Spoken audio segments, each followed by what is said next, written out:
A wealthy rancher took one look at her daughter's wheelchair and canceled the wedding right there on the platform, in front of the whole town. She had traveled 1,000 miles with 2 worn bags, $4, and a little girl who needed her. And in the space of 60 seconds, a man she'd never met decided they weren't worth his time. The crowd watched. Some laughed. Nobody stepped forward. But one man had been standing at the edge of that platform the entire time, watching not the wheelchair, but the woman who didn't flinch. This is the story of what happened when the wrong man walked away and the right one stepped forward. Watch until the end. Like this video and drop the name of your city in the comments. I want to see how far this story travels. The train pulled into Silver Creek just past 2 in the afternoon, dragging a tail of black smoke across a sky the color of old bone. It was the kind of sky that made the town look smaller than it was. A tight cluster of unpainted buildings pressed against the eastern edge of the Rockies, where the wind came off the high passes carrying dust and the smell of something that had been dry too long. Amelia Rose Carter had been awake since before dawn. She sat in the rear car with Lily in her lap for the first hour, then moved her daughter back into the wheelchair when Lily complained that her legs had gone to sleep, which wasn't something Lily's legs actually did anymore. But the girl said it anyway out of habit, and Amelia never corrected her. Some habits were worth keeping. Lily was 6 years old and had not walked since she was 4, and in the 2 years since she had developed a precise and unnerving ability to read the face of every adult who looked at her. She knew, before they did, exactly what they were going to feel. "Is that it?" Lily asked, pressing her nose to the smudged window glass. "That's it. It's brown." Most places are brown out here. Lily considered this with the gravity of someone who had been told the same thing several times and still found it unconvincing. "Our street at home wasn't brown." "No," Amelia said. "It wasn't." She didn't say anything else. Home wasn't home anymore. Hadn't been for almost a year. And there was no use pretending the word still meant the same thing it once did. What home had been was a narrow apartment in Cincinnati with gas lamps and a landlord who coughed through the walls at night, and a job sewing trim onto ladies' coats at a factory that paid Amelia 40 cents a day and considered itself generous for doing it. Home had been manageable until it wasn't, until the factory cut its hours, and the landlord raised the rent, and Amelia sat at the kitchen table one night with Lily already asleep and added up the numbers 3 different times and got 3 different answers, all of them wrong. The correspondence had started carefully. She'd found the advertisement in a Western Gazette, the kind of paper that circulated through the poorer neighborhoods of Cincinnati on its way from somewhere else. Rancher seeks capable woman, honest and hard-working, for companionship and partnership in frontier life, responds to letters. She had written back not because she was desperate, though she was, but because the advertisement had said capable, not beautiful, and honest, not young, and those 2 words had felt deliberate in a way that gave her some small confidence. Nathan Whitmore had written back within 3 weeks. His letters were formal and not particularly warm, but they were consistent, and they described his ranch and his circumstances in a practical language she respected. He was 38, widowed, owned a large cattle operation outside Silver Creek, and needed a wife who could manage a household and present herself with some degree of respectability in a town where his business reputation mattered. She had been honest in her letters. She had mentioned Lily. She had mentioned the wheelchair, or she thought she had. Later, turning it over in her mind, she would wonder whether she had been so careful not to emphasize the wheelchair that she had, effectively, buried it. She had written my daughter Lily, who has some difficulty with mobility and moved quickly past it to other things. She hadn't lied, but she hadn't made it impossible to misunderstand. Nathan Whitmore had misunderstood. The train braked into the station with a long metallic complaint, and Amelia stood, smoothed her coat, and helped Lily position herself in the chair. The chair was a decent one. She'd traded a good wool blanket and a week's worth of egg money for it from a family in Cincinnati, whose son had recovered from a broken back and no longer needed it. The wheels were solid enough, though one of the front casters had a tendency to pull left, and Amelia had learned to compensate for this without thinking about it. "Are you nervous?" Lily asked. "A little." "Me too." Lily reached up and found Amelia's hand and held it. "But I'm also hungry." "We'll eat soon." "Promise?" "Promise." They came off the train last, because the narrow car door and the steps required a particular arrangement. Amelia lifting the front of the chair while keeping it level, Lily holding the armrests without being told, both of them moving with the practiced economy of people who had done this many times in many doorways. A porter started toward them to help, then seemed to reconsider, then started forward again, but by then they were already down and on the platform, and Amelia thanked him with a nod and kept moving. The platform was crowded for a Thursday. She had expected a handful of people at most, but Silver Creek was a supply town for 3 ranching valleys, and the weekly train brought goods and mail and occasionally strangers, all of which the town considered worth watching. There were perhaps 40 people visible, women in plain working dresses, men in canvas coats and battered hats, a few children who stopped whatever they were doing to stare at the wheelchair. Amelia was used to the staring. She didn't enjoy it, but she'd stopped flinching at it somewhere around the 6-month mark. She scanned the platform for a man who matched Nathan Whitmore's description. Tall, brown-haired, going to gray at the temples, and apparently fond of wearing a dark green vest, which was the most identifying detail he'd provided in his last letter. She found him near the far end of the platform, standing with 2 other men who looked like ranch hands. He was watching the train, and then he was watching her approach, and she could see from 20 feet away the exact moment he registered the wheelchair. His face did something complicated. It started as recognition, moved through something she might have called confusion, and settled into an expression she had seen before on other faces and knew exactly how to read. It was the expression of a man who felt he had been deceived. She stopped a few feet from him. Lily, in the chair, looked up at him with the direct and unself-conscious gaze that made most adults immediately uncomfortable. "Mr. Whitmore," Amelia said. "Miss Carter?" His voice was flat. His eyes dropped again to the wheelchair and then came back up, and he didn't offer his hand.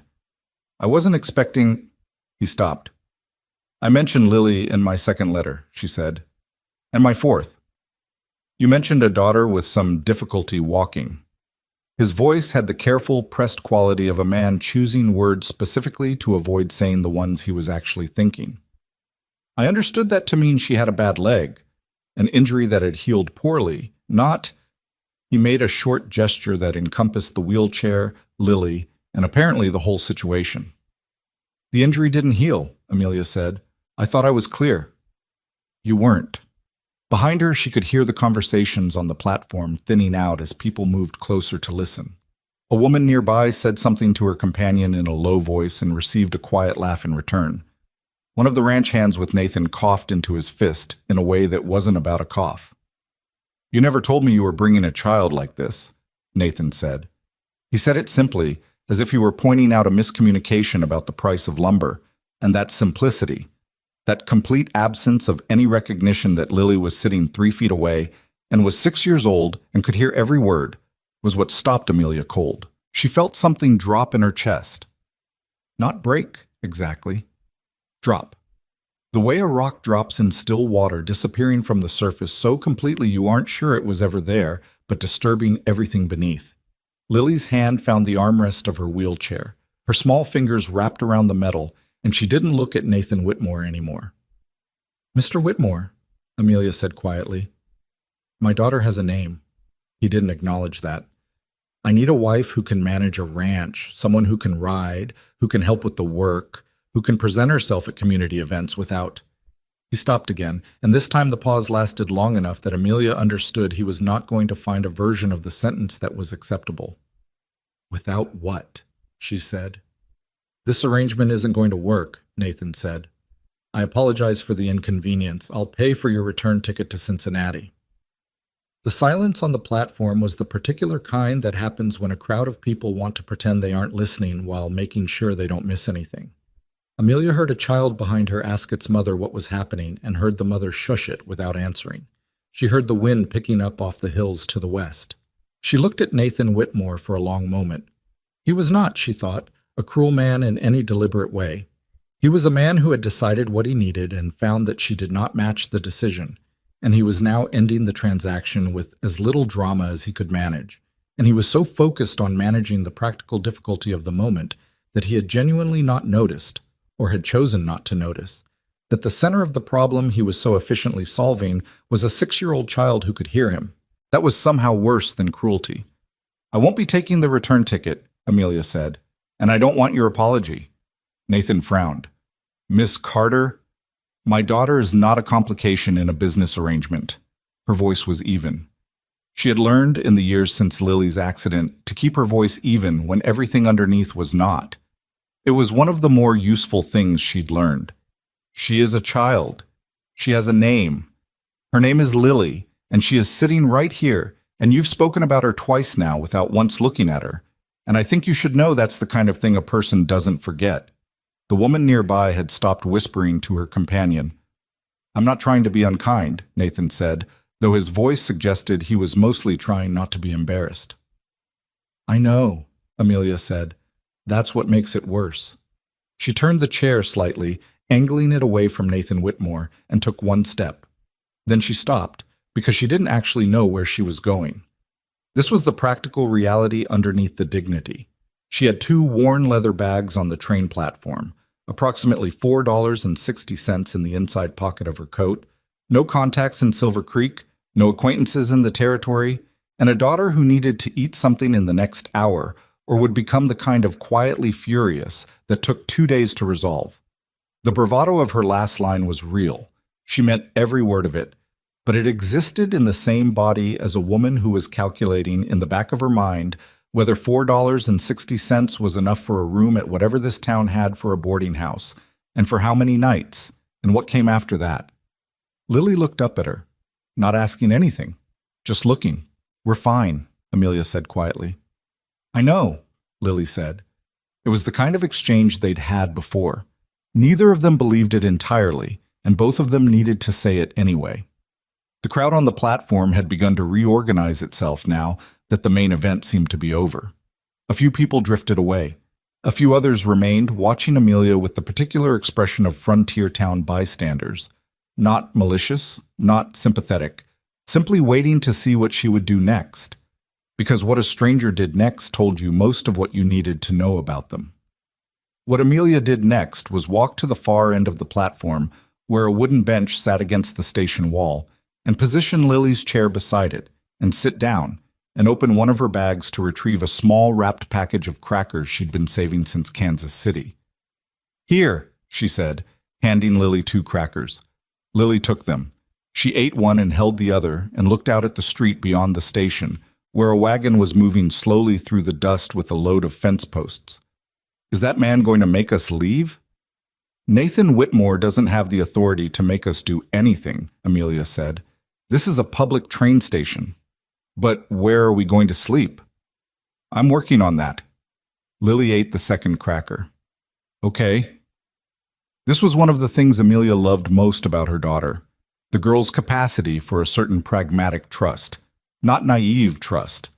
Lily understood perfectly well that the situation was difficult, but she also understood with a clarity that sometimes struck Amelia as almost painful that worrying about it in advance of having any new information was simply wasted energy. She would ask the question, register the answer, and wait. She had learned this, Amelia suspected, from spending 2 years in a wheelchair in a world that had not been built for wheelchairs, where half the problems you encountered on any given day could not be solved until you were actually standing in front of them. Amelia was still working through her limited options when she became aware that someone was standing near the end of the bench. Not in front of her. Off to the side, at a slight distance, in the way of someone who wasn't sure whether he was intruding. She looked up. The man was tall, taller than Nathan Whitmore, and broader through the shoulders, with the kind of build that came from actual work rather than from being generally large. He was somewhere in his late 30s, maybe 40, with dark hair that needed cutting and a jaw that suggested he'd skipped shaving for a few days without it being a statement. His coat was good leather, worn in a way that meant it was old and he'd kept it up, and his hat was pushed back slightly on his head in a way that felt less like style and more like he'd pushed it back while thinking about something and forgotten to push it down again. He was looking at Amelia with an expression she couldn't immediately categorize. Not pity, not the assessing look of someone calculating whether she was worth speaking to, something more direct than either of those. "You need a place to stay," he said. It wasn't a question. "I need several things," Amelia said carefully. Who are you? Wyatt Mercer. He said it the way a man says his name in a town where the name means something, not boastfully, but with the slight economy of someone accustomed to not having to explain further. She didn't know the name. I'm not from here. I know, I have a ranch about 4 miles north, the Double M. He paused. I also have a ranch house that needs managing. My housekeeper left in the spring and I haven't replaced her. I've been feeding my hands out of a cookpot in a bad temperament and the house has gone to hell. Amelia looked at him steadily. You watched what just happened on this platform? Yes. And now you're offering me a job? Yes. Why? He took a moment before answering, which she appreciated. A man who answered that question too quickly was either lying or had prepared his answer in advance, and neither was reassuring. Because I need someone who can run a household, and you're clearly capable. And because what I watched on this platform... He stopped, looked at Lily, who was watching him with her full, unnerving attention, then back at Amelia. I thought it was handled well. Which part? All of it. He said it simply. The part where you didn't break. Amelia sat with that for a moment. Around them, the platform had mostly cleared. Nathan Whitmore was gone. The train was already pulling back out, heading west toward the next stop. What are the terms? She asked. Room and board for you and your daughter, $15 a month. You manage the house, oversee the kitchen and the supplies, help coordinate the hands' schedules when they overlap with the household. You're not doing ranch work. That's not what I'm hiring for. And my daughter? She comes with the job. He said it without qualification, and then, because she was watching his face carefully, he looked at Lily again. She can have the room off the kitchen. It's got a wider door than most. Amelia felt something in her chest shift. Not relief. She wasn't there yet. But the small, careful opening that came before relief when you realized a situation had more possibilities in it than you'd thought. I'd need to see the house, she said. That's reasonable. And I'd need to speak to some of your hands, references of character. One corner of his mouth moved slightly. Also reasonable. And I want it clear before we go any further that this is employment, not charity. I wasn't offering charity, Wyatt Mercer said. I'm offering a job. There's a difference. Some people don't understand that difference. I do, he said.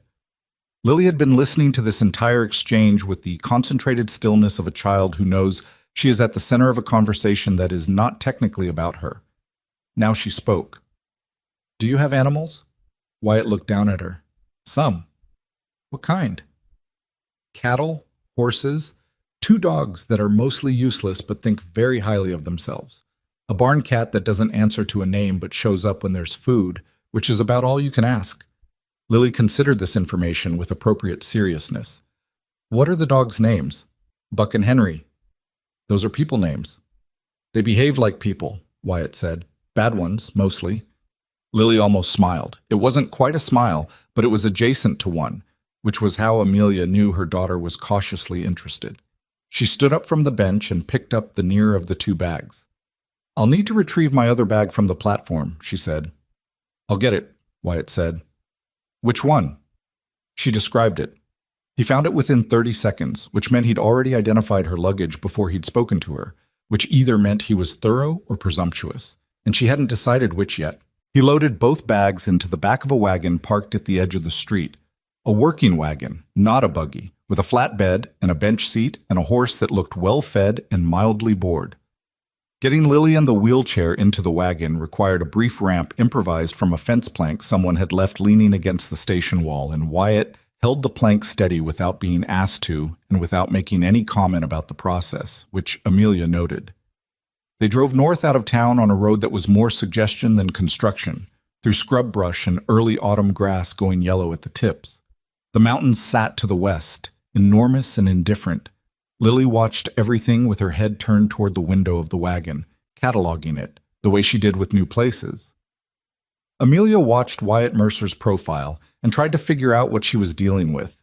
He wasn't what she'd expected when she'd imagined frontier ranchers from the advertisements and letters she'd read. Those men tended to be either aggressively cheerful about their prospects or bluntly transactional about their needs. Wyatt was neither. He drove the wagon with a focused quiet that wasn't unfriendly. He answered questions directly, pointed out landmarks without being asked, and didn't fill silence with noise for the sake of it. The ranch hands she would later learn to read well.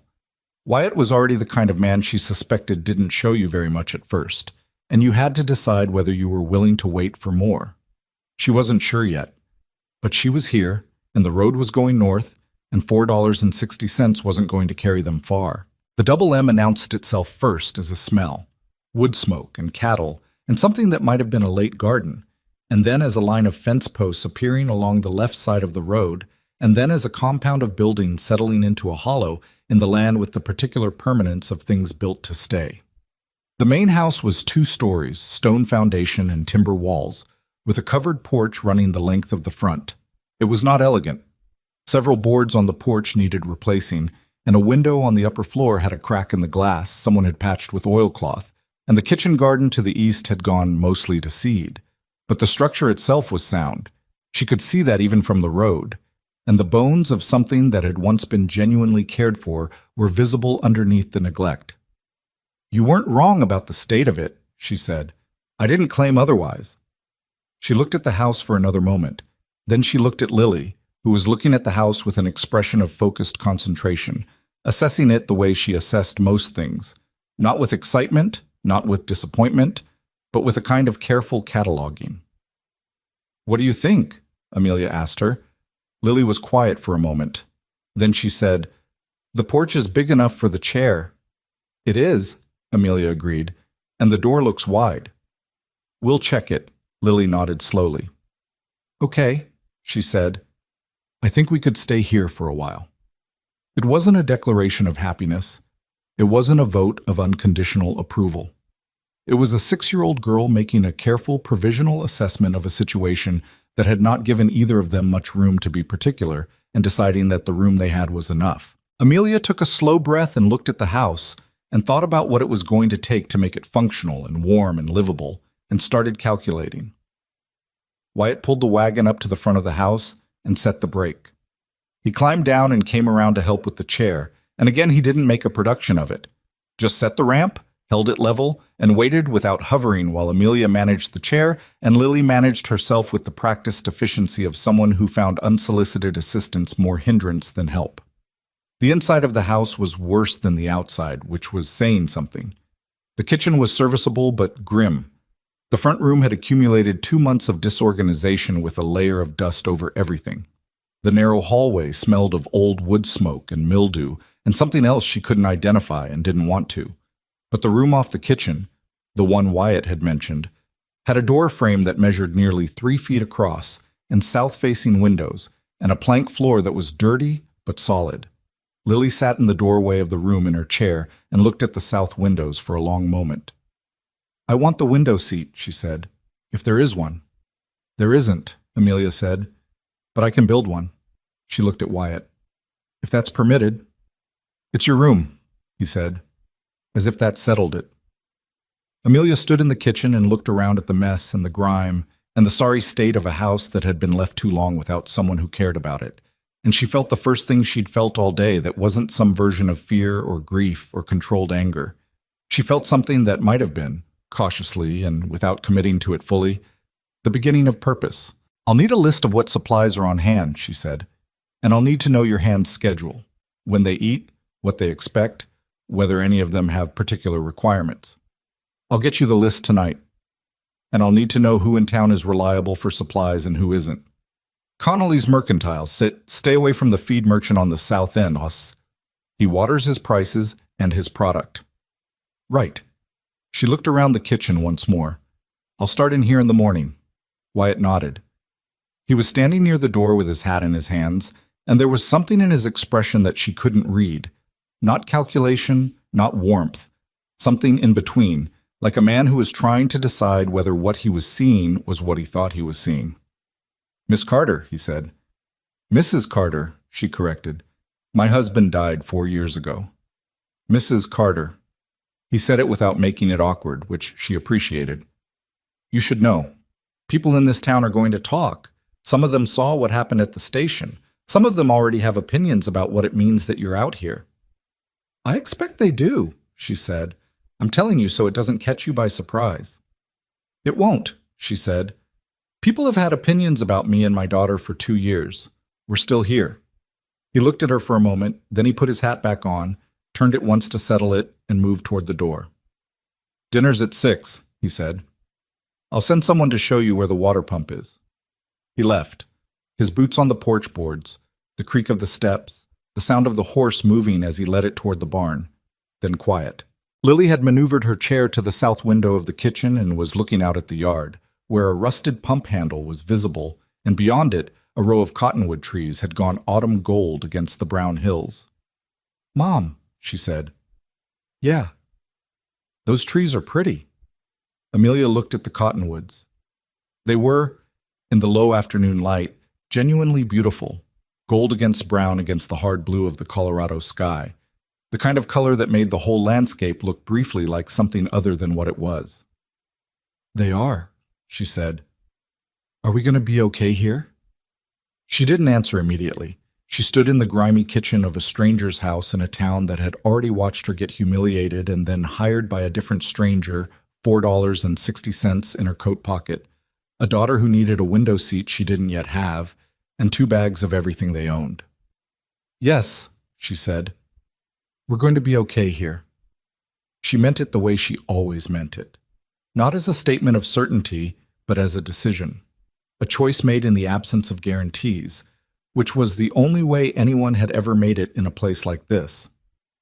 Outside, the cottonwoods moved in the late afternoon wind, and the light changed, and somewhere near the barn, a dog barked once and then went quiet. She started with the kitchen because the kitchen was where everything else began. Not because it was the worst room. The front room was actually worse, in terms of accumulated disorder, but because the kitchen was the room that would tell her whether the rest of the house could be made livable, and because fixing it first would give her somewhere clean to think. Amelia had learned in the years since her husband died and the years since Lily's accident that you couldn't fix everything at once, and trying to was the fastest way to fix nothing. You picked one room, you made it right, then you moved. She was up before 5 the next morning, before Wyatt's hands stirred in the bunkhouse, before the dogs Buck and Henry began their purposeless patrol of the yard.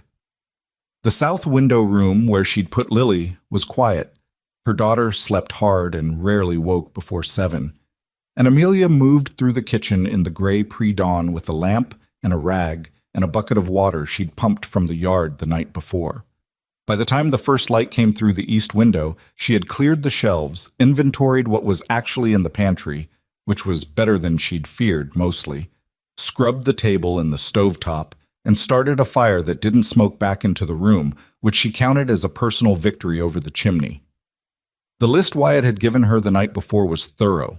She'd expected something scratched together quickly, but it was organized. Supplies on hand, what ran low, what the men expected for the week, which of the hands had food restrictions she should know about. One man, a Swede named Gustafsson, couldn't eat onions without suffering for it. Another, a young ranch hand named Pete, who looked about 17 and carried himself with the specific insecurity of someone who wanted badly to be taken seriously, had apparently been cooking the last 2 months and had developed a signature stew that the other hands were already sick of, but too polite to say so directly to his face. Wyatt's note on this was brief. Pete's feelings will survive honest feedback more than he thinks. She made biscuits that morning, nothing elaborate. Flour, lard, salt, and buttermilk she found in a crock in the cellar. And by the time the hands came in from the early chores, the kitchen smelled like something that a kitchen was supposed to smell like, which apparently had been long enough in coming that 3 of the 5 men stopped in the doorway and simply stood there for a moment, taking it in, before remembering themselves. "Ma'am?" the tallest one said, pulling his hat off. He was a lean, weathered man in his 50s with the kind of face that had been outdoors its entire life. "I'm Calhoun. I run the hands." "Amelia Carter," she said. "Sit down. There's coffee." They sat. They ate. They were quiet in the careful way of men who had been around long enough to know that the first morning was not the time to establish yourself, and Amelia appreciated this. Pete, the young one, watched her with an expression that moved between wary and defensive. He'd been the one managing the kitchen, however inadequately, and she understood that her presence represented a kind of displacement he hadn't fully processed yet. She set a plate in front of him last. He looked at the biscuits. "The stew you've been making," she said. "Calhoun tells me you've been doing it for 2 months." Pete straightened slightly. "Yes, ma'am." "What's your method for the broth?" He blinked, apparently having expected something else. I render the bone first, then the vegetables. Then I add water and let it go most of the afternoon." "That's right," she said. "That's exactly right. The problem isn't your method. The problem is you need a better cut of meat. You've been using the shank." "It's what was in the cellar." "I know. I'll order chuck from Connolly's. It'll taste different." She moved back toward the stove. "You can show me your method on Thursday if you want." Pete looked at his plate and then at Calhoun, who was deliberately looking somewhere else. "Yes, ma'am," Pete said, and something in his shoulders dropped about an inch. She didn't think about it much at the time. It was just the morning. Lily appeared at the kitchen door at 7:15, maneuvering her chair through the recently widened gap. Amelia had spent 40 minutes the previous evening removing the door from its frame and taking 2 inches off each side of the doorstop, using tools she'd found in the lean-to and skills she'd learned by necessity, and the kitchen went briefly quiet as the hands registered her presence. Lily looked around at the group of men with the frank assessment of someone who had no interest in pretending she wasn't looking. "Are you the Cowboys?" she asked. "Some of us," Calhoun said. "Do you have horses?" "Several." Lily appeared to process the moral weight of this. "Can I see them?" "Lily," Amelia said. "Not today," Lily amended, looking at her mother. "Later, if it's allowed." Calhoun looked at Amelia, who gave him nothing specific, and then back at Lily. "I expect we can arrange a visit," he said, "when the work allows." "Okay." Lily rolled herself to the end of the table and looked at the plate Amelia set in front of her. "There are only 4 biscuits. That's how many are left." "Pete ate 3, said a hand named Dobbs, who had the particular comedic instinct of a man who spent most of his time around people who worked too hard to laugh enough. "I ate 2, Pete said with dignity. "You ate 3.5. This was the first meal at the Double M, and it was not a remarkable one by any standard. The biscuits were decent but not exceptional. She'd had to compensate for the altitude, which she hadn't fully accounted for, and they were slightly denser than intended. The coffee was better. The conversation was the careful circling kind that happens when strangers are trying to figure out whether they can relax around each other yet. But Lily laughed once, genuinely, at something Dobbs said that she wasn't entirely supposed to hear, and the sound of it moved through the kitchen in a way that was hard to describe exactly. It was just a child laughing at the table, which should have been an ordinary thing, but in that particular kitchen on that particular morning, after 2 months of Pete's stew and whatever had been sitting in the room before that, it landed differently. Wyatt came in after the hands had gone back to the yard. He poured himself coffee and stood at the counter the way a man does in a kitchen he doesn't quite know how to be in anymore, and looked at the cleared table and the scrubbed stovetop and the stack of supplies she'd organized on the shelves. "You started early," he said. "I wanted to get a sense of what was here before I made a list for Connolly's." He nodded. He drank his coffee. He looked at the shelves again with an expression she was beginning to identify as his version of approval, which was mostly just the absence of a frown, but consistent enough to read. "The pantry situation isn't bad," she said. "Whoever ordered before me was methodical. You're low on salt pork, and you need a new sack of flour within the week, but otherwise you're better provisioned than the kitchen looks." "I order supplies," he said. "I just don't cook them into anything useful." I noticed. Something moved in his expression, not quite a smile. "Calhoun says the biscuits were good." Calhoun was being polite. "They were slightly dense. I'll calibrate for the elevation." He was quiet for a moment. Outside, one of the dogs barked and then went quiet. The morning light had fully come in through the east window now, yellow and direct, putting a stripe across the kitchen floor. "Nathan Whitmore is going to hear you're working here," Wyatt said. He said it the same way he said most things, not as a warning, not as an apology, just as information he thought she should have. She had expected this. "And? He's not going to like it." "I didn't expect him to." Wyatt looked at her steadily. "He has a way of making his displeasure felt. I'm not telling you this to frighten you. I'm telling you so you understand the full picture of where you've landed. I appreciate that, she said. I'm not frightened of Nathan Whitmore. You should be a little, he said. Not a lot, but a little. Noted. She picked up the list she'd been compiling. Can I use the wagon on Wednesday to go to Connolly's? I'll take you. You don't need to I know I don't need to. He set his cup down. Connolly's is easier to navigate if someone who knows the town is there. First time especially. She accepted this because it was practical. Fine. He moved toward the door, then stopped. There's a plank in the woodshed. Pine? About 8 feet. Good quality. Leftover from when I rebuilt the bunkhouse roof. You can have it if it's useful. She frowned slightly, not understanding. He nodded toward the south window of the kitchen, in the direction of Lily's room. She thought about it for a moment and then understood. The window seat. She'd mentioned it to him in passing the previous day. That works, she said. He left. She stood in the kitchen for a moment afterward, holding her list, looking at the floor.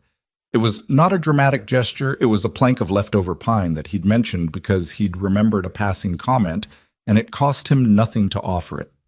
But she'd been cataloging gestures carefully for 2 years, the way you do when you've learned that the smallest ones tend to tell you the most, and she filed this one away without making anything of it. She had work to do. The next 2 weeks were the busiest she could remember since the first months after Lily's accident, when busyness had been the only thing between her and the kind of thinking that didn't lead anywhere good. The house had years of disuse embedded in its walls. Not dirt exactly, more a kind of accumulated inertia, rooms that had been walked through without being occupied, furniture that had been sat in without anyone caring whether it was comfortable.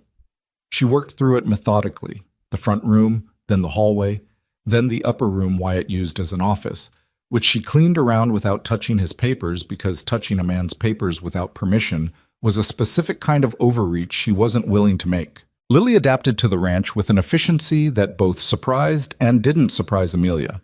The house was easier to navigate than most places they'd lived. Wider doorways, fewer steps, and a yard that was rough but largely flat, which meant that with some assistance getting over the threshold, Lily could take herself out to the covered porch, and from there to the packed dirt path that ran toward the barn. She found this path on the 3rd day, negotiated the slight rise at its beginning by backing in and taking a running start, and arrived at the barn door looking pleased with herself and slightly out of breath. Calhoun found her there. You made it, he said. The bump at the beginning is difficult, Lily said, with the tone of someone filing a complaint with an appropriate authority. We could grade it down. Could you? Maybe. He looked at her chair, then at the barn door, calculating something. The barn door is too narrow for that. He jerked his head toward the side of the barn. But there's a gate on the south side, goes into the paddock. It's wider. You could see the horses from there without coming inside. Lily considered this alternative with the gravity it deserved. All right. He walked her around. The horses.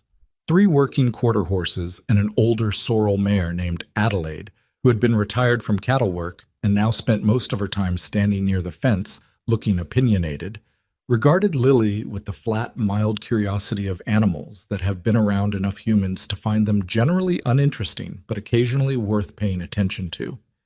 Adelaide walked over to the fence. She put her nose through the rail and sniffed Lily's hand with a thoroughness that made Lily giggle. She's checking if I have food, Lily said. She's always checking if someone has food, Calhoun said. Retired. Nothing to do but eat and form opinions. She's my favorite, Lily said immediately, with a certainty that precluded any future revision. This was the beginning of what became Lily's morning circuit. To the paddock to see Adelaide, back along the path to the porch, and from there, weather permitting, to the east side of the house where she'd found a flat patch of ground near the kitchen garden that caught the mid-morning sun and was sheltered from the wind. She brought books there, and sometimes she just sat with her face up to the light with her eyes closed, which Amelia would catch from the kitchen window and then look away from quickly, as if she'd seen something private. The townspeople began coming out to the ranch in the 3rd week. Not to the ranch itself, but to the road past it, slowing their wagons slightly, and twice Amelia saw people standing at the fence line looking toward the house. She understood what this was. The story of what had happened at the station had circulated through Silver Creek in the way that good stories circulated through small towns, quickly, with embellishment, and with everyone secretly hoping for a sequel. She was at Connolly's when she got the first direct taste of it. Connolly himself was fine, a practical man in his 60s who seemed interested primarily in whether she was a reliable customer and cared very little about the surrounding drama. But the Mercantile in a frontier town was the closest thing it had to a public square, and she'd been there 20 minutes when a woman came in whose name she would later learn was Margaret Holloway, wife of a dry goods merchant, and who was apparently one of the people who had been on the platform the day Amelia arrived. Margaret Holloway was not cruel in the way of someone who wanted to hurt you. She was cruel in the way of someone who had organized her sense of social order very carefully and experienced any challenge to that order as a kind of personal affront. She was perhaps 50, well-dressed for Silver Creek, with the particular manner of a woman who had worked hard to establish herself in a small town and had decided that establishing herself meant maintaining clear distinctions between the acceptable and the unacceptable. She looked at Amelia over a bolt of brown calico and said, "You're the woman from the train station." "I am," Amelia said. "You're working for Wyatt Mercer now." "I manage his household, yes." Margaret's expression settled into something that wasn't quite disapproval and wasn't quite pity. It was more like a kind of careful concern that was mostly for show. "It must be difficult," she said, "with the child." "She's not a difficulty," Amelia said. "I only meant—" Margaret paused with the precision of someone who had meant exactly what she'd said and was now calculating how to preserve her point while appearing to retreat from it. A child in that condition in a working household on a ranch. It can't be easy for her. She manages very well. I'm sure she's a sweet thing. The tone of it implied she was sure of no such thing. I suppose Wyatt Mercer can afford to be generous. He doesn't have a family of his own to consider. Amelia looked at her for a moment. She had a choice here. She could engage or she could not, and either choice had consequences in a town this size. She decided on something in between. "Mrs. Holloway," she said pleasantly, "I appreciate the concern. Lily is happy and healthy, and the ranch is in good order. I'll tell Mr. Mercer you asked after things." She turned back to Connolly and finished her order. On the way out, she heard Margaret say something to the woman she'd come in with, something about that child and poor thing, and Amelia kept walking and did not turn around, which took more self-control than anything else she'd done that day. Wyatt was waiting with the wagon outside. He looked at her face when she came out. "Holloway?" he said. "You heard?" "I didn't need to hear." He took the crate from her and set it in the wagon bed. "She's been running a commentary on most of the newcomers in this town for 20 years.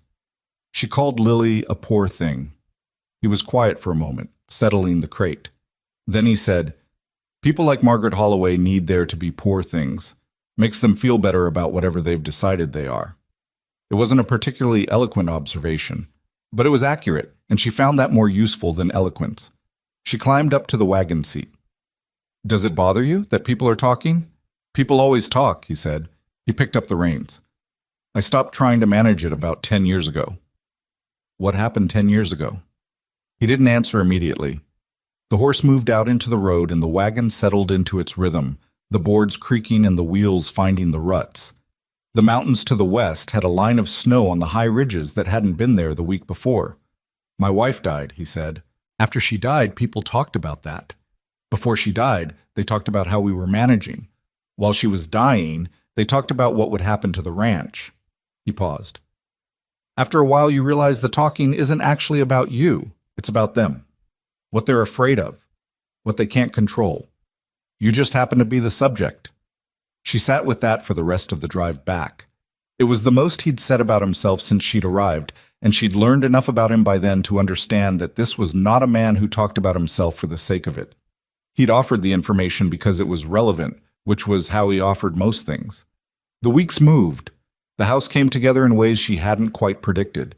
Not just cleaner and more organized, but different in quality, as if the act of being properly tended had changed something in the atmosphere of the rooms themselves. Wyatt's hands came to meals that were actual meals, and left the table in a state of mild contentment that was visibly different from their previous state, which Calhoun, who was not a man given to unnecessary speech, described as being like men who'd forgotten what full felt like. Lily built her world at the Double M with the same methodical patience she brought to everything. Adelaide was the center of it, but the edges extended. Dobbs taught her to play cards in the evenings on the bunkhouse porch, a game she picked up faster than he'd expected, and that led to her relieving him of a month's dessert rations in a single rainy afternoon. Pete showed her how to make a proper biscuit, accepting her tutorial role without irony, and she corrected his salt ratio with a 6-year-old's absolute confidence. Calhoun fixed the bump in the path to the barn, grading it down over 2 evenings until Lily could navigate it without the running start, and never said anything about having done it. Amelia noticed all of it. She was not the kind of woman who missed things, but she also noticed what she didn't want to look at too directly. The way Wyatt sometimes stopped in the kitchen doorway in the evening, not quite coming in, listening to whatever was happening inside, Lily reading aloud from a book, or the sound of Dobbs losing at cards again. The way he'd redirected a fence repair crew to put a wider gate on the south side of the second paddock, the one closer to the house, without explaining why. The way he was careful, consistently, and without apparent effort, to make sure Lily was never excluded from anything that she could reasonably be included in. She noticed, and she filed it, and she kept working, because working was what she knew how to do, and because the alternative, sitting with what she was noticing, seemed premature and possibly dangerous. There were things she didn't know about Wyatt Mercer yet. She knew he'd been widowed. She knew the ranch had been prosperous, and that something in the last few years had thinned it. Not financially, but in some less tangible way. A reduction of warmth that she could see in the house's neglect and in the hand's low-grade morale before she arrived. She didn't know what had caused it, and she didn't ask, because she understood that some questions you earned the right to ask, and some you didn't yet. She was at the kitchen table one evening, doing accounts. Wyatt had given her responsibility for the household budget, which he was clearly relieved to hand off. When she heard him come in through the back door and stop, she looked up. He was standing just inside the door, coat still on, looking at the table. Not at her. At the table, and then at the room, and then at Lily's drawing left on the windowsill. She'd been drawing horses all afternoon and abandoned 5 attempts before producing one she found acceptable. And the window seat that Amelia had built from the pine plank 2 weeks ago, covered now with a folded quilt. "Long day?" she asked. "Long enough." He didn't move from the door. He was still looking at the room. "There's food on the stove." He came in, hung his coat, and sat down at the other end of the table. He didn't go to the stove yet. He looked at the account she was working on, and she turned the ledger slightly so he could see it better if he wanted to. "You're good at this," he said. "Numbers don't argue back." He almost smiled. "People do." "People do," she agreed. He looked at the window seat, at Lily's drawing, at the lamp on the table and the clean floor and the room that smelled like the vegetable soup she'd had simmering since midday. "My wife used to do the accounts," he said. He said it without any particular weight, just the way you say a fact you've been holding for a while and are putting down somewhere. "She was better at it than I am. After she died, I let it go to hell for about a year and then hired a man in town to do it. And he was competent, but he didn't know the ranch. He just knew the numbers. She knew both." Amelia didn't say anything. She waited. "I'm not telling you that to, He stopped. "I don't know why I'm telling you that." "It's all right," she said. He got up and went to the stove and served himself a bowl of soup and came back to the table and ate it without talking. She went back to the accounts. Outside, the wind had come up again off the passes, and they could hear it in the eaves, that particular low sound that meant the temperature was dropping. After a while, Lily's voice came from down the hall. She'd been in her room since dinner and apparently had something to report. "Mom, there's a mouse." "There isn't." "There is. Under the window." "It's the wind in the walls." A silence. Then, with less certainty. "How do you know?" "Because I've been hearing it for 2 weeks, and I haven't seen a mouse." Another silence. Then, "Okay, but I'm leaving my light on." "That's fine." Amelia looked up and found Wyatt looking at her. He wasn't smiling exactly, but the quality of his expression had shifted. Something less guarded in it, something that took some years off his face. "She does that," Amelia said. "Reports things.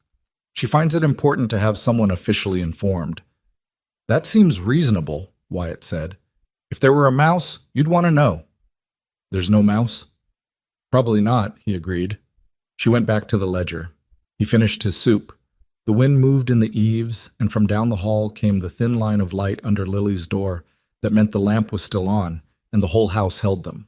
The two of them at the table and the child with her light on at the end of the hall, in a quiet that was not uncomfortable, which was the thing she was most careful not to think too much about.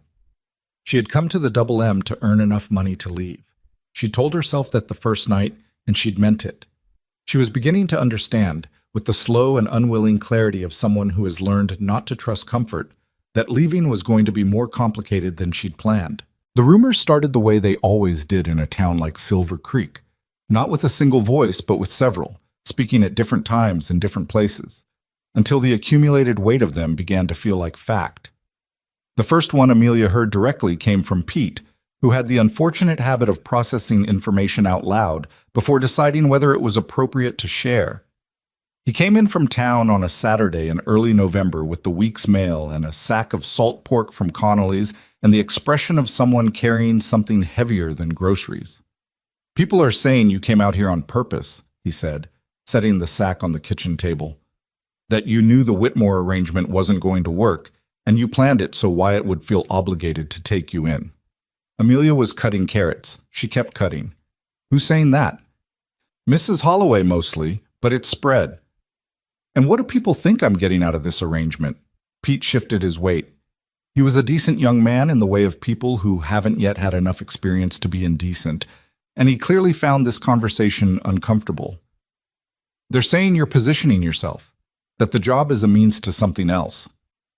"Something else being Wyatt Mercer's ranch." "Yes, ma'am." She set down the knife. She turned and looked at Pete with an expression that wasn't anger exactly. It was more the particular weariness of a woman who has spent 2 years being the subject of other people's explanations for her life. "Pete, do you believe that?" He looked at the floor. "No, ma'am." "Good." She picked up the knife again. "Tell Calhoun dinner's at 6. The carrots are almost done." Pete took his hat and his conscience and went back out to the yard, and Amelia stood at the cutting board for a moment after he left, not cutting anything, just standing. The rumors didn't frighten her, but they had a practical weight to them that she couldn't ignore. In a town this size, what people believed about you shaped what was available to you, and she and Lily needed this town to be navigable for as long as they were here. She told Wyatt that evening. She told him the way she told him most things, directly, without softening it, at the kitchen table after dinner when the hands had gone back to the bunkhouse, and Lily was in her room with her lamp on and her horse drawings. She laid it out as information and waited to see what he did with it. He listened. He was good at listening in a way that was rarer than it should have been, not filling the silence with reactions, just taking it in. "Holloway," he said when she finished. "Apparently." He was quiet for a moment. Outside, the temperature had dropped hard in the last week, and the wind off the mountains had developed a cutting edge that made the mornings feel different from anything Amelia had known in Cincinnati. "The thing about Margaret Holloway," he said slowly, "is that she doesn't say things she doesn't want to be believed. She's not just gossiping, she's building something." "Building what?" "I don't know yet." He looked at the table. "But she and Nathan Whitmore have been friends for 20 years. Her husband does his banking through Whitmore's financial connections." Amelia absorbed this. "You think Nathan's behind it?" "I think Nathan Whitmore's a man who doesn't take well to being made to look foolish, and he looked foolish on that platform, and he's been looking at this ranch ever since I took you on and seen something that bothers him." He paused. "He's made offers on my land before. I've turned them down. That's its own history." This was the first time Wyatt had told her about the land offers, and she understood that it was not a casual disclosure. He was giving her the larger picture because he thought she'd earned it, or because he'd decided she needed it, and both of those possibilities meant something that she didn't examine directly. "What does he want with your land?" she asked. "The water rights primarily. The Double M sits on the best water access in this valley. Whoever controls this land controls the water table for 4 other ranches downstream."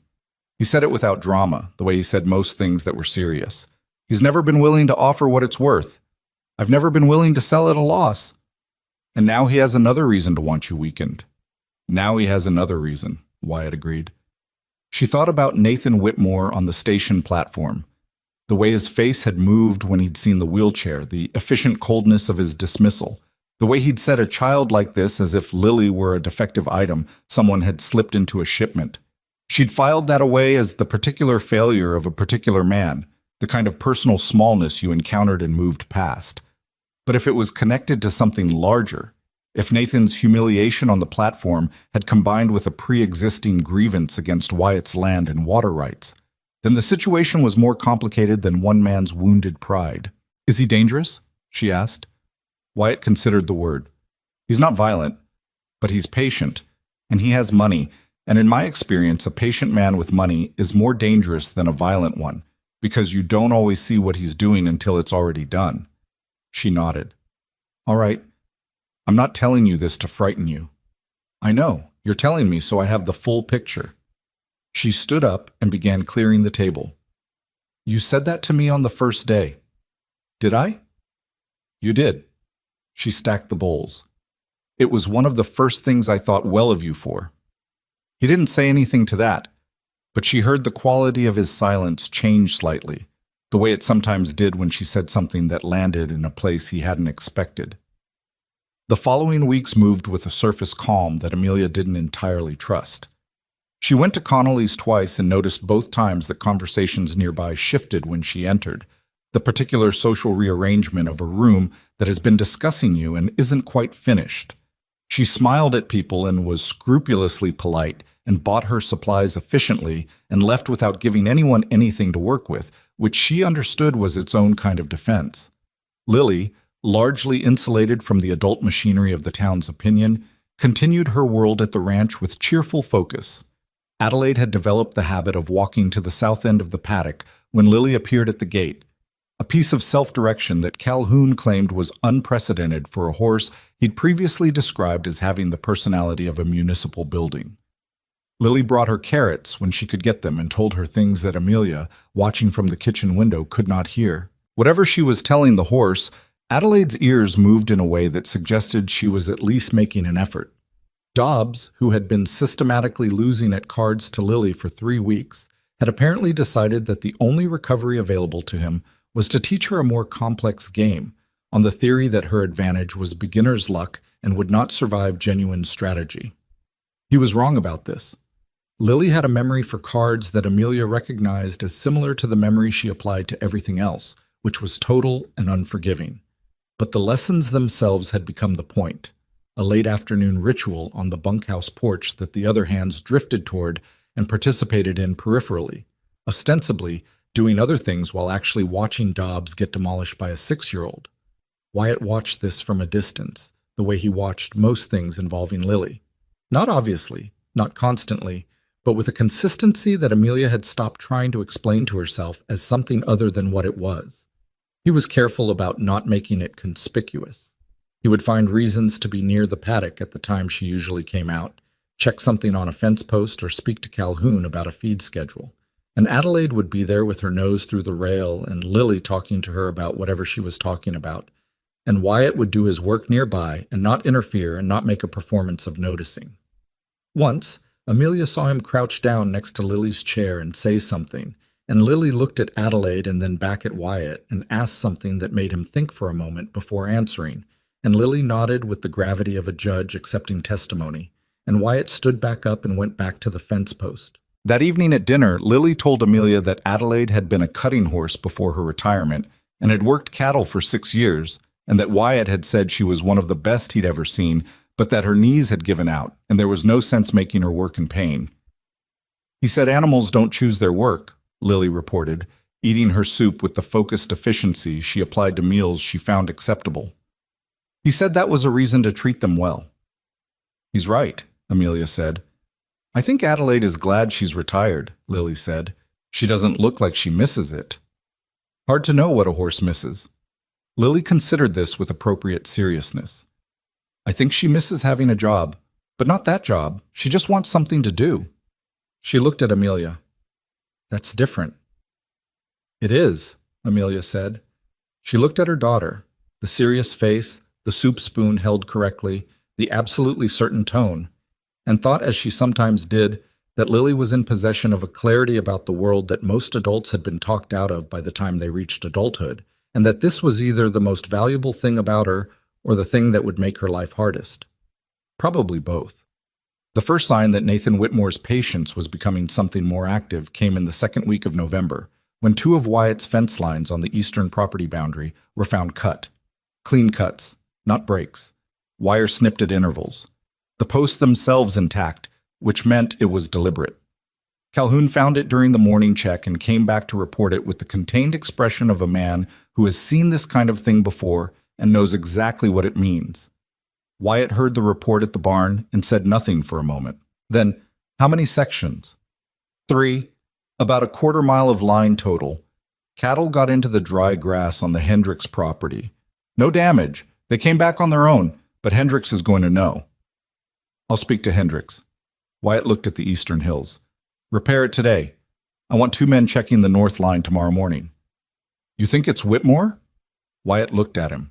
He didn't answer, which was its own answer. Amelia heard about the fence when she brought the midday meal out to the men working the repair. She heard it from Pete, who had not yet fully mastered the discipline of knowing what to share and what to keep, and who was agitated enough about it that he told her while she was distributing the bread and cold meat she'd packed, before apparently remembering he probably shouldn't have. Does Wyatt know you told me? She asked. He didn't say not to. Pete.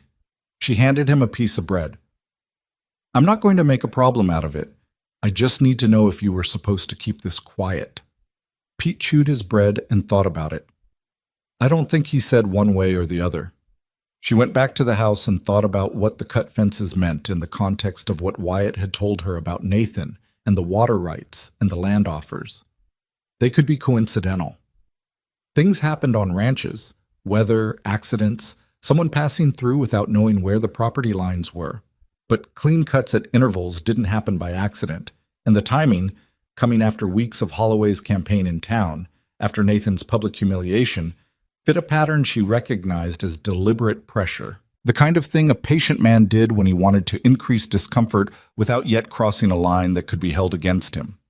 That night she didn't say anything directly to Wyatt about it, but she noticed that he ate dinner without much appetite, and that afterward he sat at the table with his hands around his coffee cup and looked at the surface of it with the expression of someone working through a calculation they didn't like the answer to. You should eat more, she said. I ate. You ate enough to be polite. He looked up at her. Something shifted in his expression, not annoyance, more a kind of surprised recognition. You notice everything, he said. It wasn't a complaint. It was a simple observation. Most things, she said. He drank his coffee. The fence is going to be the start of it, not the end. I know. I want you to know that whatever happens, I'm not going to... What Whitmore is doing is about the land and about me. I don't want you thinking you've brought this on. She looked at him for a moment. I'm aware that Nathan Whitmore had designs on your water rights before I ever set foot in Colorado. Yes, he paused. But you gave him a personal reason. I gave him a wounded pride, she said. That's different from a reason. He was going to find his reason eventually. Wyatt looked at her steadily. He did that sometimes. Just looked at her, as if he was trying to determine whether what he was seeing was consistent with what he'd seen the day before. She'd learned to wait it out. You're not frightened, he said. I'm a reasonable amount frightened, she said. I just don't find it productive to look frightened. The second incident happened 12 days later, and it was worse than the fence. Wyatt had gone to the county seat on business, a 2-day trip he'd been putting off since October, and left Calhoun in charge of the ranch with specific instructions about the north fence check and the water trough repair in the east paddock. The night after he left, someone got into the storage barn. Amelia heard the dogs at 2 a.m. Not the usual bark. Buck and Henry were useless at most things, but they had a specific alarm bark, sharp and repetitive, that was different from the noise they made at raccoons or passing coyotes, and she'd learned to tell the difference in the first week. She sat up in bed and listened for 30 seconds, then pulled on her boots and coat and went to Lily's door. Lily was already awake. The dogs sound different, she said. I know. Stay in your room. Lock the door from the inside. Mom, Lily. She used the voice that was not a discussion, and Lily, who understood the difference, pulled herself up and locked the door. Amelia went out through the kitchen. Calhoun was already in the yard with a lantern, and two of the hands were running toward the storage barn from the bunkhouse direction. The dogs were at the storage barn door, still barking, but by the time anyone reached the barn, whoever had been there was gone. What they'd done? They'd gotten into the grain stores. Not stolen them, poured coal oil through 2 sacks of winter feed grain, enough to contaminate the whole batch. 40 bushels of oats and cornmeal ruined. In November, with the mountain passes beginning to close and the winter supply runs nearly finished, replacing 40 bushels of grain meant a 2-day trip to the county seat at best. And at worst, a winter feed shortage for the livestock. Calhoun stood in the storage barn with his lantern and looked at the oiled grain and said very quietly, a word that Amelia decided she hadn't heard. "How bad is it?" she asked. "Bad enough." He looked around the barn. Whoever did this knew exactly where the grain was stored and how to get in without forcing the main door. This isn't random. "No," she said. "It isn't." She sent a hand to the county seat at first light to find Wyatt. Then she sat down at the kitchen table with the household ledger and the supply records and worked through the numbers. It wasn't her ranch. She was clear about that, scrupulously clear. But she was the one here, and the numbers were her domain, and doing the work was better than sitting with her hands folded, waiting for a man to come home and tell her what had already happened. By mid-morning, she had a partial solution. Hendricks, whose property bordered the Double M to the east, and who Wyatt had spoken to about the fence incident, had been a rancher in this valley for 30 years and had a surplus from a good harvest year stored in a dry barn. She knew this because she'd spoken to Hendricks's wife at Connolly's 2 weeks ago, and the woman had mentioned it offhandedly in the way of someone managing a logistical abundance. Amelia sent Pete to the Hendricks place with a note that was specific and practical and made no mention of charity. She proposed a direct purchase at market rate, immediate payment from the household account, and a mutual agreement to leave the details of the transaction private. Hendricks's wife sent back a yes and 25 bushels of oats before noon. When Wyatt came back, arriving in the late afternoon of the same day, having pushed his horse hard after the hand found him, he walked into the yard and Calhoun briefed him in front of the barn, and then he came into the kitchen where Amelia was finishing dinner preparation, and he looked at her face before he said anything. "How bad?" he asked. "We lost 40 bushels.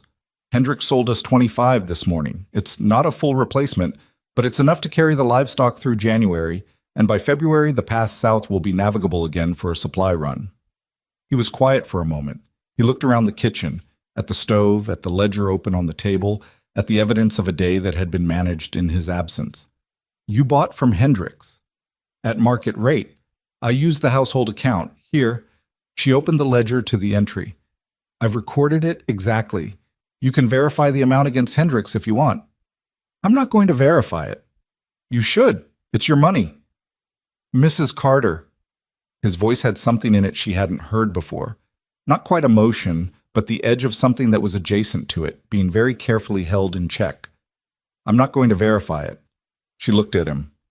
He looked at her. Outside, the light was going gold and low off the western mountains, and the yard was quiet in the way it went quiet in the late afternoon, when the day's work was close to finished. "He's going to keep coming," she said. "I know." "He's escalating. The fence was a message. The grain is a cost. The next thing will be worse." "Yes." Wyatt sat down at the table. He didn't reach for coffee or do any of the things he usually did when he sat down. He just sat. "I've been thinking about Whitmore for 6 years. Every time I think I understand how far he'll go, he goes a little further." He looked at his hands. "I keep thinking there's a version of this where he decides it's not worth it and walks away." "Do you believe that?" A pause. "No." "Then stop thinking about that version." He looked at her. Something in his expression shifted. Not softening exactly, more a recalibration. The look of a man who has just had something said to him that reorganized the room slightly. "You're direct," he said. "It saves time." He almost smiled. It was the closest thing to a real smile she'd seen from him in 6 weeks, and it lasted about 2 seconds before his face went back to what it usually was. Not grim, Exactly. Just private. What would you do if it were your problem? She thought about it seriously because he'd asked seriously and he deserved a serious answer. I'd stop waiting for him to overreach on his own. I'd make it expensive for him to keep going, not by attacking him. That plays into his narrative. By making the ranch undeniably strong. By making the community understand what he's doing, not through accusation but through visibility. Let him be seen. Wyatt considered this. He's careful. Patient men usually are.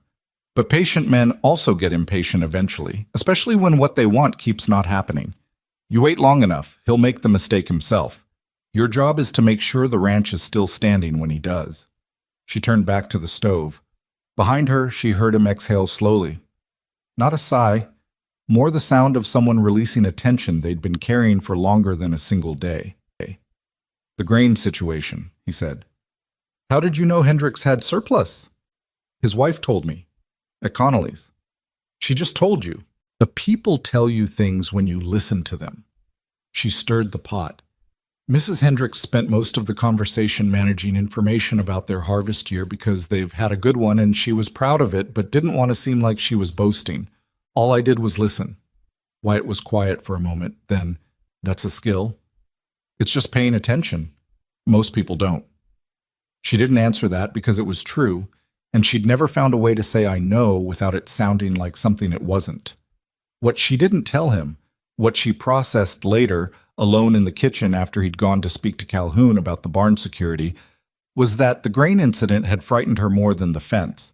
Not because of the ranch itself, because of what it meant about Nathan Whitmore's willingness to operate in the dark, in the middle of the night, against a ranch where there was a woman and a child in the main house. He had not, she was fairly certain, intended harm to her or Lily. The grain was about the livestock, about financial pressure, about sending a message to Wyatt. But a man who moved in the dark at 2 a.m. for one reason was capable of moving in the dark at 2 a.m. for other reasons, and she was aware of this with the particular awareness of a woman who had learned by necessity to keep track of what people were capable of. She rebuilt the kitchen routine the next morning, the same as every other morning, because the kitchen routine was what held the days together, and abandoning it would have accomplished nothing. But she started sleeping lighter, and she moved her lamp to the side of her bed where she could reach it fast. And she did not tell Lily any of this, because Lily was 6 years old and was entitled to her mornings with Adelaide and her card games with Dobbs, and the ongoing project of being a child in a place that was, for the first time in a long time, genuinely becoming home. 3 days after the grain incident, it was Lily who changed everything. She had been out at the South Paddock with Adelaide in the early afternoon, her usual time, while Amelia worked inside and the hands did the afternoon chores. The sky to the northwest had been building something since midday, a yellow-gray color that Calhoun had looked at twice that morning and said nothing specific about, which in itself was a message. The wind had shifted around from the west to the northwest, and it had that dry, cold smell that was different from regular winter cold. At 2:15, Lily came through the kitchen door faster than Amelia had seen her move the chair in weeks, pushing hard enough that she nearly took the doorframe on her left. "There's smoke," she said. Amelia was at the table. She was up before the word was finished. "Where?" "Past the north fence. On the hill." Lily's voice was controlled, but her hands were tight on the armrests. "I saw it from the paddock when the wind shifted. It's not—" She stopped. "It's not the right color for a campfire. And it's spreading." Amelia was already moving for the door. She hit the porch and looked north and saw it immediately.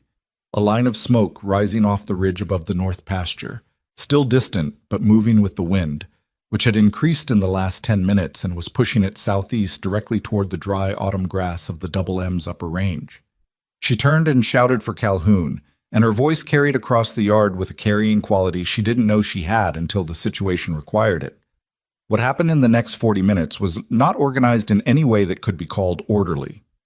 Calhoun had the hands moving toward the north fence within 5 minutes of Amelia's shout, with shovels and water barrels loaded onto the flat wagon, and sent Pete at a hard ride to the 2 closest neighboring ranches to pull additional help. The fire was moving faster than it should have. The dry grass and the northwest wind were conspiring. and by the time the hands reached the ridgeline, it had already crossed the upper fence and was burning down the north slope toward the pasture where 15 head of cattle were still grazing. Amelia stayed at the ranch house. She did not stay because she was told to. No one told her anything. Everyone was moving too fast for telling. But because someone needed to manage what a fire in the north pasture actually required, which was water, containers, and a prepared place for animals and people to come back to. She worked the pump, filled every barrel and bucket and trough she could find, and directed Pete's second trip back from the barn with the spare water tank on the flatbed. She sent Lily inside and told her to stay on the porch where she could see the yard but not go further. Lily stayed on the porch for the first 20 minutes. Then she came back in through the kitchen door and Amelia was too busy to deal with it and snapped, "I said stay on the porch, Mom." Lily's voice had the quality it got when she had information that overrode whatever was currently being discussed. "The fire's going the wrong way." Amelia stopped. "What?" "The wind changed." Lily pointed east. "When it shifted, the main line turned. Everyone went to the north pasture, but the fire's turning east now. If it goes east, it hits the equipment barn first and then the hay storage." Amelia stood still for exactly 1 second. The hay storage. The replacement grain Hendricks had sold them, stored in the same barn as the winter hay. If the fire reached it, they wouldn't need Nathan Whitmore to ruin the ranch. It would be done in an afternoon. She ran. She found Calhoun at the north pasture brake line, and she didn't slow down to be polite about it. She grabbed his arm and turned him and said, "The wind shifted. The fire's turning east. The equipment barn." He looked at the smoke. He read it the way a man reads landscape he's spent decades in, fast, without deliberation. Then he said, very clearly, "Hell!" and started shouting. The reorganization of 20 men fighting a moving fire on the basis of new information is not a clean process. There was confusion and crossed signals, and 2 men who went the wrong direction and had to be redirected, and the fire line on the north end kept burning while the main group pivoted east, which meant the north pasture grass was still going and the cattle were still somewhere in the smoke, and someone was going to have to deal with that separately. But the pivot happened. Because Lily had been watching the smoke from the paddock when the wind shifted and had recognized that what she was seeing didn't match the direction everyone had gone, and had come inside to say so instead of waiting for an adult to notice. The equipment barn did not burn. The fire reached the perimeter fence on the east side and stalled there, partly because of the fire break the men dug in 40 brutal minutes of work, and partly because the wind eased slightly just before 5 o'clock, dropping from a driving push to an inconsistent gust that gave the fire less to work with. The north pasture grass burned in a strip 200 yards long and 50 yards wide, which was a loss but not a catastrophic one. The cattle were found milling near the west gate, uninjured, smelling of smoke, deeply aggrieved. Wyatt came in from the north line at dusk with his face and hands dark with ash, and a burn on his left forearm that he was holding slightly away from his side and pretending wasn't hurting. Amelia put a bucket of cool water and a clean cloth in front of him at the kitchen table without comment, and he submerged his arm and exhaled with a controlled sound that was mostly not a sound. "How bad is it?" she asked. "Manageable." He looked at the bucket. "The north pasture grass is a write-off. The fencing will need work. Everything else held." "The equipment barn held." He looked up at her. "Calhoun said you spotted the wind shift." Lily spotted it. He was quiet for a moment. He was looking at her with an expression she couldn't fully read. Exhaustion and smoke and something underneath that was more complex. "She was watching the smoke from the paddock," Amelia said. "When everyone went north, she noticed the main fire line was turning east. She came inside to tell me." Wyatt sat with this information for a long moment.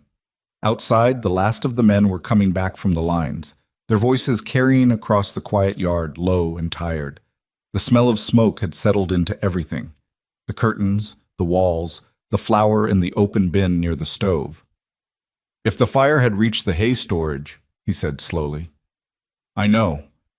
He looked down at the water and his submerged arm, and then at the tabletop. "Where is she?" "I put her to bed an hour ago. She was exhausted." He nodded. He didn't say anything for a moment. Then, "She's going to need to hear that she did well." "I already told her." "Tell her again," he said quietly. Some things need to be said more than once. Amelia looked at him across the table. This man with ash on his face and a burned arm in a bucket of water, sitting in the kitchen she'd cleaned in October, and the house she'd put back together piece by piece, in the place she'd arrived in with $4.60 and a wheelchair and nothing resembling a plan. Outside, somewhere in the dark yard, one of the dogs barked once at something and then went quiet. She thought about what Nathan Whitmore had done. The fences, the grain, and now this fire on a dry hillside in a northwest wind, and she understood with a cold clarity that this was not the end of it, that what he'd done would continue until it couldn't, and that the only question was whether the ranch was strong enough to absorb it, and whether the people in it could hold together under the pressure of a man who believed that time and money were on his side. She looked at Wyatt's face and thought about what he'd said weeks ago. "I've been thinking about Whitmore for 6 years." And she thought about what she'd said in return. Stop thinking about that version. She still believed it, but she believed it now with a weight she hadn't carried before. The weight of smoke still in the curtains, and Lily asleep down the hall, and a burned arm in a bucket of water, and the knowledge that the north pasture grass that was now ash had been green grass this morning and would be green again in the spring if they were still here to see it. "Eat something," she said. He looked up at her. "I kept a plate warm." She moved to the stove. "You can't think straight when you haven't eaten." He didn't argue. He ate what she put in front of him, slowly and without much conversation, and she sat across the table with her own coffee and did not fill the silence with noise. And outside, the night settled over the ranch in a cold quiet that smelled of smoke and scorched grass. And underneath it, the faint mineral sharpness of a first frost coming in off the mountains before morning. The frost came in overnight, the first hard one of the season, and by morning the scorched north pasture was silver-edged, the burned grass stiff with ice crystals that caught the early light and made the destruction look almost decorative. Amelia stood on the porch with her coffee and looked at it for a long moment before going back inside to start breakfast. There was something in the sight of it, the frost covering what the fire had taken, that she didn't have a clean word for. Not beauty, not comfort. Something more like the plain fact that the world kept moving regardless of what you'd just been through, which was either reassuring or exhausting depending on the day. The men were quiet at breakfast, not the comfortable quiet of the previous weeks. This was the particular silence of people still processing something that had frightened them. Dobbs drank 3 cups of coffee and said almost nothing. Pete kept looking at the north window. Gustafsson, who was the most phlegmatic of all of them by some distance, ate steadily and without expression, which was his version of distress. Calhoun came in last, after the others had started, and sat at the end of the table and looked at Amelia in a way that meant he had something to say, and was calculating whether this was the moment. "Say it," she said. He glanced at the other men. "The fire didn't start from lightning. No storm. No campers on that ridge. It's Double M land. Nobody goes up there without permission." "I know," she said. "County sheriff needs to be involved." "Yes." "Wyatt's going to push back on that. He'll want to handle it himself." She poured him coffee. "I know that too." Calhoun looked at her for a moment. He was not a man who expressed things with his face, mostly, but something in his eyes was doing something that she read as a kind of respect. The kind that came from watching someone operate under pressure and finding the operation sound. "He listens to you more than he listens to most people," Calhoun said. Not as a manipulation, just as a fact he was putting on the table. "I'll talk to him," she said. She did, that morning while the men were out assessing the fire damage in the north pasture.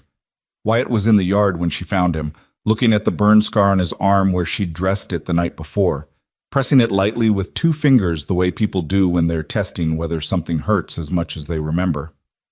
"You need to involve the sheriff," she said, without preamble, because she'd learned that with Wyatt the preamble was mostly just delay. He kept looking at his arm. "The sheriff in this county has known Nathan Whitmore for 15 years. "I know, but a fire on your property with no natural cause creates a legal record. Right now Nathan is doing damage without consequences because there's no official account of what's been done. You put it in front of the sheriff, even a compromised one, and you start a paper trail." He looked at her. "A paper trail that Nathan's lawyers will know about the same afternoon I file it." "Yes." and Nathan will know you're not sitting still, and that you're creating documentation, and that the next thing he does will be adding to that record. She waited. It's not about the sheriff being on your side. It's about making it cost Nathan something to keep going. Wyatt looked at the north pasture. The men were moving through it now, small figures against the silver black of the burned ground, and the smoke smell was still in the air, even through the cold. You said that before. Make it cost him. It's still true. He was quiet for a moment longer than she expected. Then, I don't like putting things in the hands of people I can't trust. I know, but doing nothing costs you more. She crossed her arms against the cold. The fence was a message. The grain was a cost. The fire was an escalation. These things don't de-escalate on their own, Wyatt. They escalate until someone stops them, or until one side runs out of something: money, will, or ranch. He turned and looked at her, and she recognized that the use of his first name had been a departure from what she usually did, and from his expression he recognized it too. She didn't take it back. It had been the right word for the sentence. I'll go to the sheriff this afternoon, he said. Take Calhoun. You need a witness to what you say, someone he can't easily discredit. You've thought about this. I thought about it last night while you were sleeping. She turned back toward the house. Lily wants to come to the north pasture to see the damage. I told her not today. Will you tell her the same thing if she asks you? She'll accept it better from someone who can explain why. He frowned. Why will she accept it better from me? Because you'll give her an actual reason instead of just saying it's not safe. She understands reasons. She doesn't respond well to just being told no without one. Wyatt looked at her for a moment. She's 6. She's a very specific kind of 6. Amelia paused on the porch step. Also the reason your hay storage didn't burn yesterday, so I'd argue she's earned a real explanation. She went inside. Through the kitchen window a few minutes later, she saw Wyatt cross the yard toward the barn and then stop. Lily had come out to the porch, and the two of them had a conversation she couldn't hear. Wyatt crouched slightly to Lily's level, Lily listening with her full attention, and then asking something that made him think before answering. After a minute, Lily nodded once in the way that meant she had accepted a position she disagreed with because the reasoning was sound, and Wyatt straightened back up and said something else that made her almost smile, and then he went on to the barn. Amelia turned back to the stove and did not make any particular note of having watched this, which was something she was doing increasingly. Wyatt and Calhoun went to the sheriff that afternoon. They were back by dinner time with the expressions of men who had done a thing they believed was correct and found the experience thoroughly unsatisfying. The sheriff, a man named Aldridge who had the careful neutrality of someone with obligations in multiple directions, had taken their statement and promised to investigate and said almost nothing that could be held to later. Wyatt reported this to Amelia in about 4 sentences and then said he needed coffee, which was how she knew he was more frustrated than he was letting show. He believed you, Calhoun added, sitting at the table. He just doesn't want to. What happens now? Pete asked, from his position near the door where he'd been trying to look like he wasn't listening. Now it's on the record, Amelia said. That's what matters. What happened next she hadn't anticipated, though later she thought she should have. The story of the fire, a story that moved through Silver Creek with the speed and expanding detail of all significant stories, acquired in its retelling a particular element that people returned to repeatedly. Not the fire itself, not Wyatt's burned arm, not the question of who started it, though that question was circulating too, in lower voices and with more caution. What people kept returning to was the girl in the wheelchair who had spotted the wind shift. She heard it first from Connolly's wife, who ran the dry goods side of the mercantile and who was a substantially warmer person than her husband, though her husband was fine. Amelia had gone in on Wednesday for her regular supply order, and Mrs. Connolly said, I heard about your daughter, what she did with the fire. Is it true she caught something the men missed? She noticed the wind change, Amelia said carefully. She was watching from the paddock. Save the barn is what people are saying. It's possible the men would have seen it themselves in time. Mrs. Connolly looked at her over the bolt of canvas she was measuring. You don't need to be modest about it, Mrs. Carter. The town's been discussing it. Amelia wasn't sure what to do with this information, so she finished her order and went home and thought about it. The town discussing Lily's role in the fire was not a straightforward good thing. The same town had been discussing Lily in other ways for 2 months, and she'd learned that town discussion was a medium that distorted things unpredictably. She didn't want Lily turned into a story. Her daughter was not a story. She was a child who had noticed something important because she paid attention, and paying attention was what she always did, and what she always did was who she was, and who she was not available for the town's use as a redemption narrative. She said something like this to Wyatt that evening, imprecisely, trying to locate the thing that was bothering her. He listened. Then he said, "You're worried about people deciding she's remarkable because she's remarkable despite the chair." Yes. Instead of just remarkable. The chair is part of her. It's not separate from her, but it shouldn't be the lens. No, he said. It shouldn't. He drank his coffee. But people are going to think what they think. What you can control is what Lily hears from you. She already knows what she is. Then she'll be fine, he said. Simple, not dismissive. He'd given it a genuine weight. Kids who know what they are don't get unmade by other people's interpretations of them. They just get annoyed. She looked at him. That's surprisingly well put. I have moments. She almost laughed. It came out as something shorter than a laugh, but in the same territory, and he looked up from his coffee with an expression she'd never quite seen on his face before. Surprised, and something else, something that lasted about a second before he put it away somewhere. The following week was when Nathan Whitmore made his mistake. Not a dramatic mistake, not the kind that announced itself. It was the kind that started as a small miscalculation and spread outward the way water spreads through cracked ground, finding every weak point without being directed.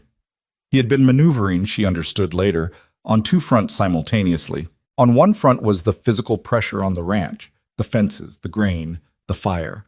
On the other was the social pressure, the Holloway campaign, the rumors, the gradual drip of doubt about Amelia's motives and Wyatt's judgment. What Nathan had apparently expected was that the two fronts together would isolate Wyatt, separate him from community support, and make him more susceptible to the eventual offer on the land. What he hadn't calculated was that the fire had backfired on him in a way he probably could have predicted if he'd thought about it differently, because the fire was visible. The fence cuts happened at night on a property line. The grain sabotage happened in a storage barn at 2 a.m, but a fire on a ridge in November burned for 3 hours in the late afternoon and was visible from the main road, and 6 families from neighboring ranches came out to help, and those 6 families watched the Double M hands fight it, and those 6 families went home and talked about what they'd seen, and what they'd seen was a ranch under pressure doing its work with the kind of competence that generated respect. They'd also heard, through Calhoun, and then through Pete, who had a less disciplined version of the same story, about the grain sabotage, and the fences. And the pattern of things was not invisible to people who'd lived in this valley long enough to know how land disputes worked and what they looked like when someone was pushing. The specific mistake Nathan made was at the bank.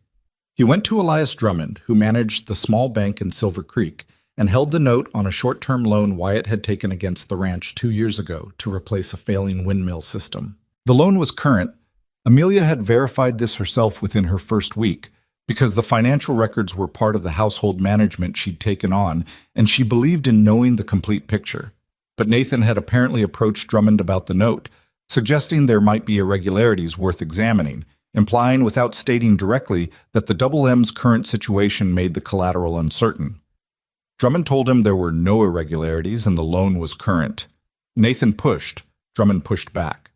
The conversation, which Drummond apparently found insulting, in the specific way that bankers find insulting when someone tries to use them as a lever, was shared, with discreet outrage, by Drummond to 2 other businessmen in Silver Creek, both of whom found the story equally interesting for their own reasons, and by the end of the week it had reached Wyatt through Connolly, who heard it from Drummond's wife, who had heard it from Drummond himself, and clearly felt the story deserved wider circulation.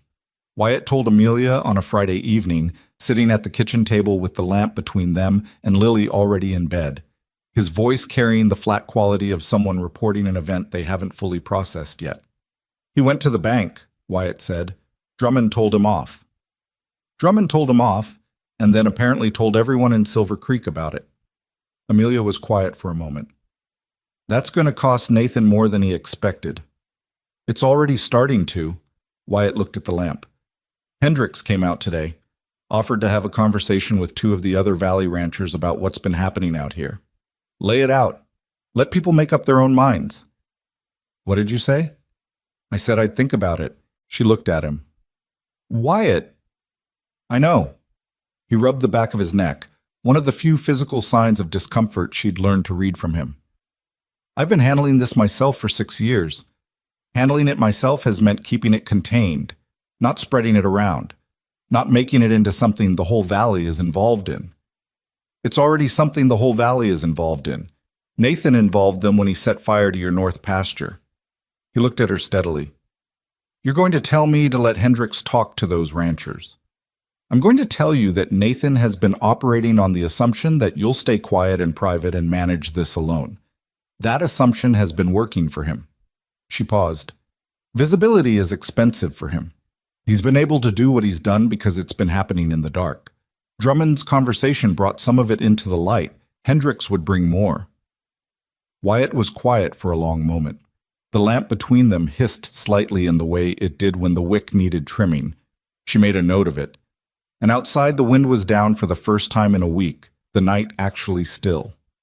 6 years, he said, mostly to himself.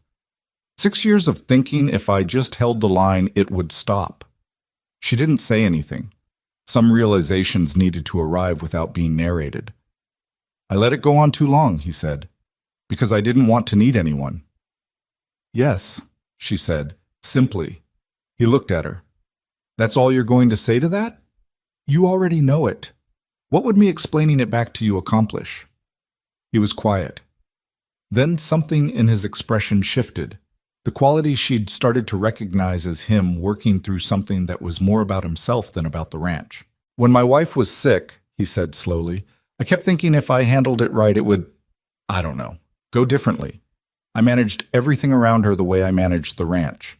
Kept it tight, kept it controlled, didn't ask for help. He stopped. After she died, I figured out that the control hadn't changed anything, but I kept doing it anyway because it was the only thing I knew how to do. Amelia looked at him across the table. This was the most direct thing he'd said about his wife, about those years, and she understood that it was not a small thing for him to have said it. You can let Hendricks talk to the ranchers, she said. That's not the same as losing control. It's just extending the circle. Extending the circle, he repeated. You don't have to do it alone. He looked at her for a long moment. The lamp between them, the still night outside, the faint sound of one of the dogs settling somewhere on the porch. You came here to save enough money to leave, he said. It wasn't an accusation. It was just something he was putting on the table the way he put most things, directly, without decoration. She didn't look away. I did. Are you still planning on it? The question sat between them in the lamplight. She had asked herself this, carefully, more than once in the last weeks, in the honest part of her mind that she kept separate from the part that managed daily operations. She had asked it and gotten an answer that was harder to act on than she'd expected, because the answer kept being complicated by things she was not quite ready to name. I don't know, she said, which was the most honest thing she could have said, and she knew he understood that she was someone for whom honesty cost something, so saying it simply was its own kind of statement. He nodded, slowly. All right, he said. She wasn't sure what all right meant exactly in that sentence, whether it was acceptance or acknowledgement or something else. But she'd learned enough about him to know that he didn't say things he didn't mean, and that all right from Wyatt Mercer was not nothing. He told Hendricks yes on Saturday. The meeting of Valley ranchers happened at the Hendricks place on a Tuesday, 5 families altogether, which represented the majority of the significant land holdings in the valley. Wyatt went with Calhoun. Amelia stayed at the ranch, which she understood was the practical choice and not an exclusion. The meeting was about ranch business among ranchers, and her presence would have shifted the nature of it. She managed the household and waited. When Wyatt came back, he didn't say much immediately. He came in, hung his coat, and sat at the table, and she poured coffee and waited. Hendricks had more to say than I expected, he said eventually. About Nathan. About the pattern. Turns out the Garrity Ranch to the south had a similar situation 2 years ago. Land pressure, small sabotages, an approach to their bank. They sold. They sold because they were isolated and the pressure didn't stop and they had no one to stand with. He wrapped his hands around the coffee cup. They didn't know what was happening to us because nobody knew what was happening to anyone. Nathan does things one family at a time and he counts on nobody comparing notes. And now they're comparing notes. The Garrity's didn't sell all the land. They kept the north parcel. Garrity's going to talk to a lawyer in Denver about whether there are grounds for a larger claim about the pattern of conduct. Amelia absorbed this. That could take years. Yes, but it means Nathan's not just dealing with me anymore. She thought about Lily watching the smoke from the paddock, about Calhoun trimming the fire break in 40 brutal minutes, about Hendrix's wife with her surplus grain and her pride about a good harvest year, about Drummond, the banker, insulted into honesty, about the way things accumulated in small towns. Every small act of decency or indecency tracked by people who had nothing else to do but track them. "Did you tell them about the fire?" she asked. "Yes." "And the grain?" "And the grain, all of it." He looked at the table. It was harder than I expected. Not the telling, the listening to them respond. Garrity's wife cried, said she'd been thinking for 2 years it was something wrong with them, that they weren't strong enough to hold the land. He was quiet for a moment. Nathan made her think it was their failure. Amelia was still. That's how it works. Make people feel like they're the problem. Then they're too ashamed to compare notes. Yes. He looked up at her. You sound like you know that from more than observation. She looked at him steadily. My husband died and left us with very little, and people in our neighborhood decided the most interesting question was what I'd done wrong. Not what I was going to do next, just what had I done wrong? She paused. I stopped explaining myself to those people and started talking to the ones who wanted to know what I was going to do next. Wyatt looked at her for a moment. The direct recalibrating look she knew now meant he was fitting something into a framework he'd been building over weeks. That's when you found the advertisement, he said. Eventually. And when you ended up in Silver Creek with $4.60 and a child people told you was a liability. She looked at him. I never told you how much money I had. Calhoun told me, he said. He heard it from Pete, who heard it from you at some point. You told him in passing, apparently. He didn't think you'd mind him knowing. She was quiet for a moment. No, she said. I don't mind. Lily's not a liability, he said. It came out quiet and level, the way he said things that he'd thought about and arrived at with some effort and wanted to be clear about. I want you to know that I understand that now in a way I might not have before.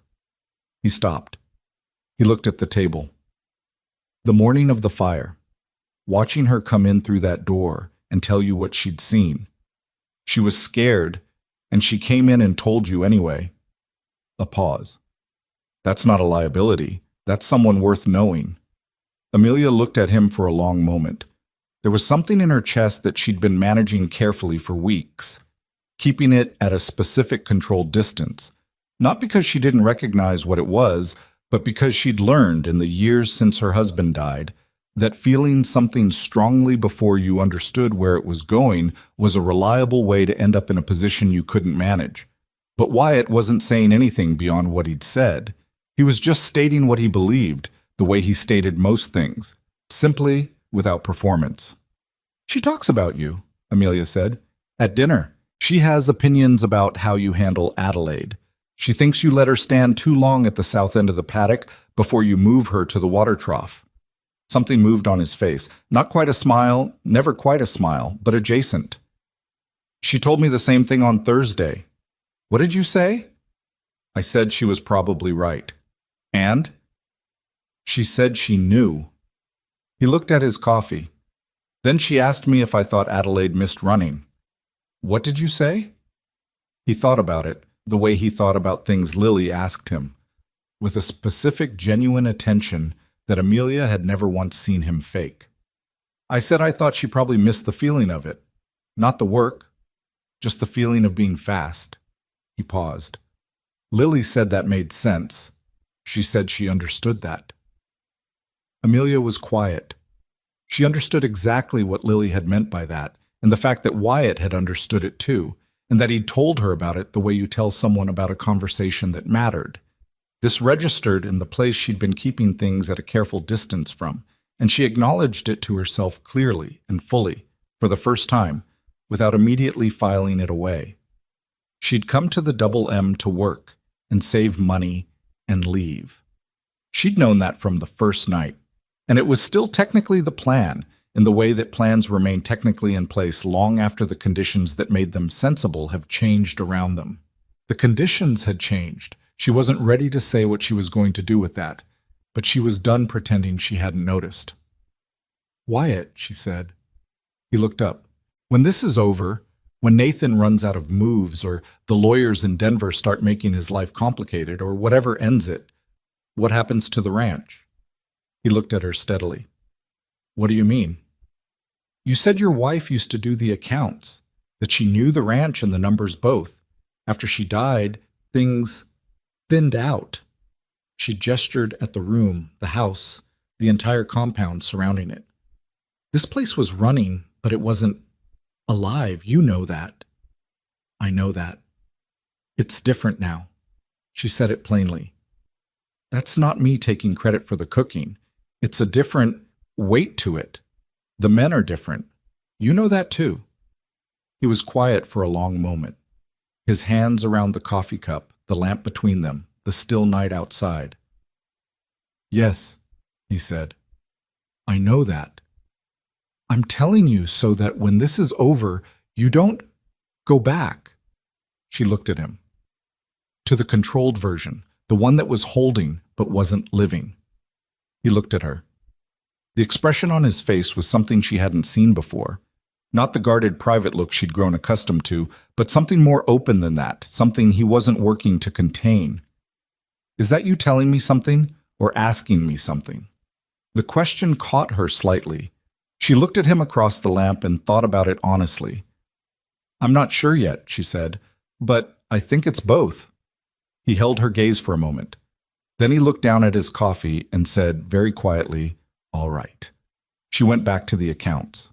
He didn't move from the table immediately, and she didn't ask him to, and the lamp hissed slightly in the way it did when the wick needed trimming, and she got up and trimmed it without making anything of it. And when she sat back down, the light was steadier, and the room was warmer, and the night outside was still. And neither of them said anything else, but the silence was the kind that had changed from what it was at the beginning of the conversation, and they both knew it. Down the hall, Lily's lamp was still on, which meant she was still drawing horses or still negotiating with the theoretical mouse. She remained convinced lived under her window, or simply sitting with her light on, because she found the dark less interesting than people assumed she would.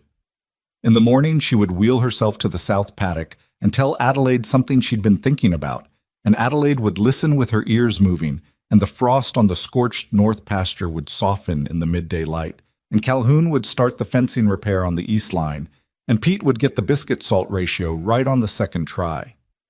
The ranch would keep going, the way it had been keeping going since October, not because anything about it was perfect, but because enough people in it had decided, each in their own way and for their own reasons, that it was worth the effort. And Nathan Whitmore, patient man that he was running out of moves that didn't leave marks. Nathan Whitmore's final move came on a Thursday in early December, and it came not in the dark this time, but in broad daylight, which was how Amelia knew he had miscalculated badly.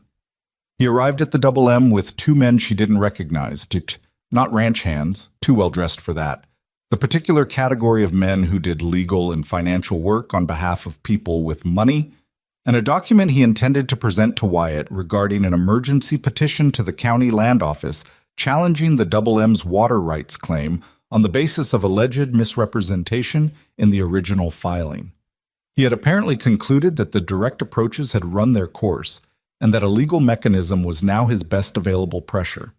What he had not fully accounted for was that Wyatt had been in contact with a lawyer in Denver for 3 weeks, that Hendricks and the Valley Ranchers had been building their own documentation of the pattern of conduct, and that the sheriff, however compromised by prior loyalties, had put the fire report in writing and could not now easily make it disappear. Amelia was in the kitchen when she heard the wagon in the yard. She looked through the window and recognized Nathan immediately. She'd only seen him once, on the station platform, but a person who had publicly dismissed your daughter in front of a crowd was not someone you forgot the shape of. She set down what she was doing and went to the front door and opened it before anyone knocked. Nathan looked at her. Something moved in his face. Not quite surprise, more a recalibration. The expression of a man who had constructed a particular version of this visit in his mind and was now adjusting for a variable he'd underweighted. "Mrs. Carter," he said. He said it with the specific precision of a man using a title to establish that he remembered everything and had decided to be civil about it. "Mr. Whitmore," she said, "Wyatt isn't here right now. He's at the north fence with Calhoun. I'll wait." "You're welcome to wait in the yard." She held the door, not opening it further, not closing it. "I'll send someone to find him." Nathan looked at the door and then at her face and made whatever calculation he made. "Fine," he said. She sent Pete at a run and then stayed in the kitchen where she could see the yard through the window. Nathan and his two men stood near their wagon. One of the men had the document in his hand, rolled and tied. Nathan looked at the house twice, and both times Amelia stepped back from the window far enough that she wasn't visible. And both times she stepped forward again after he looked away. Lily came through the kitchen on her way back from the south paddock, cheeks red from the cold, and stopped when she saw Amelia's posture at the window. "What's wrong?" "Nothing's wrong. Go to your room for a bit." Lily looked at the window and then at her mother's face with the precision she applied to everything. "Is that the man from the train station?" Amelia turned to look at her. "How do you know what he looks like?" "Dobbs described him once. He said he had the posture of a man who thinks he's taller than he is." She looked out the window. "That one does." Amelia looked at Nathan Whitmore in the yard and thought that Dobbs, who was underestimated by everyone including himself, had gotten that exactly right. "Go to your room, Lily." Lily went without argument, which meant she understood the situation was serious and had decided that compliance was the appropriate response. It was one of the things about her daughter that Amelia sometimes didn't know how to feel.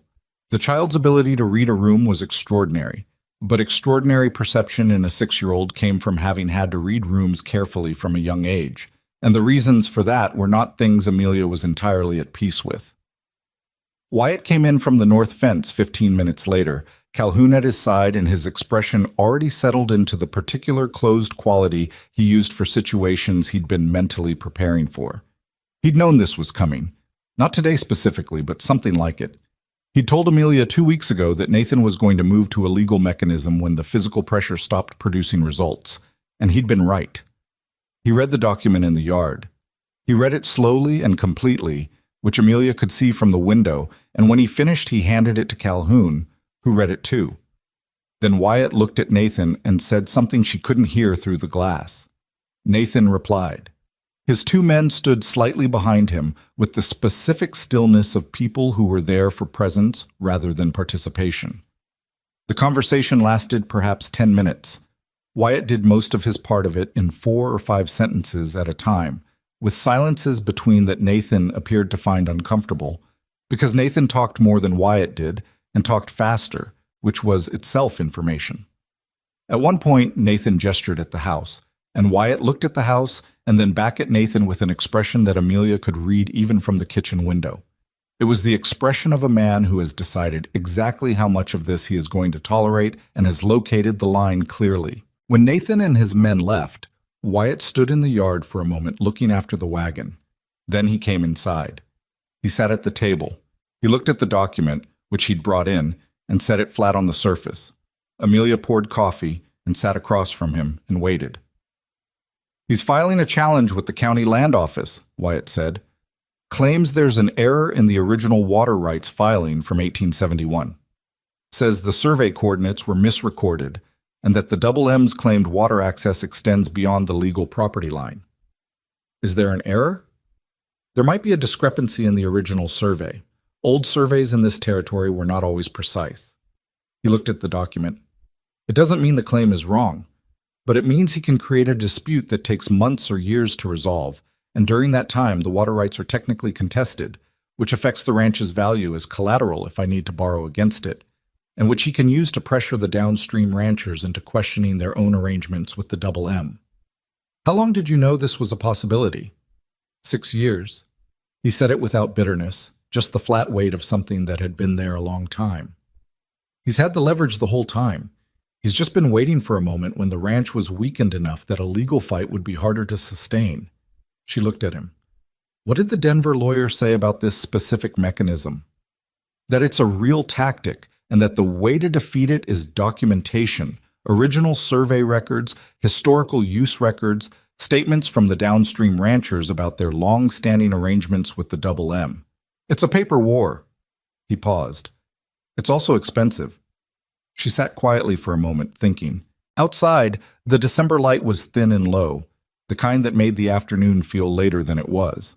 The north pasture burn scar was still visible from the kitchen window, the new fence post Calhoun's crew had set running clean along its edge. The downstream ranchers, she said, after Hendrick's meeting, would they provide statements?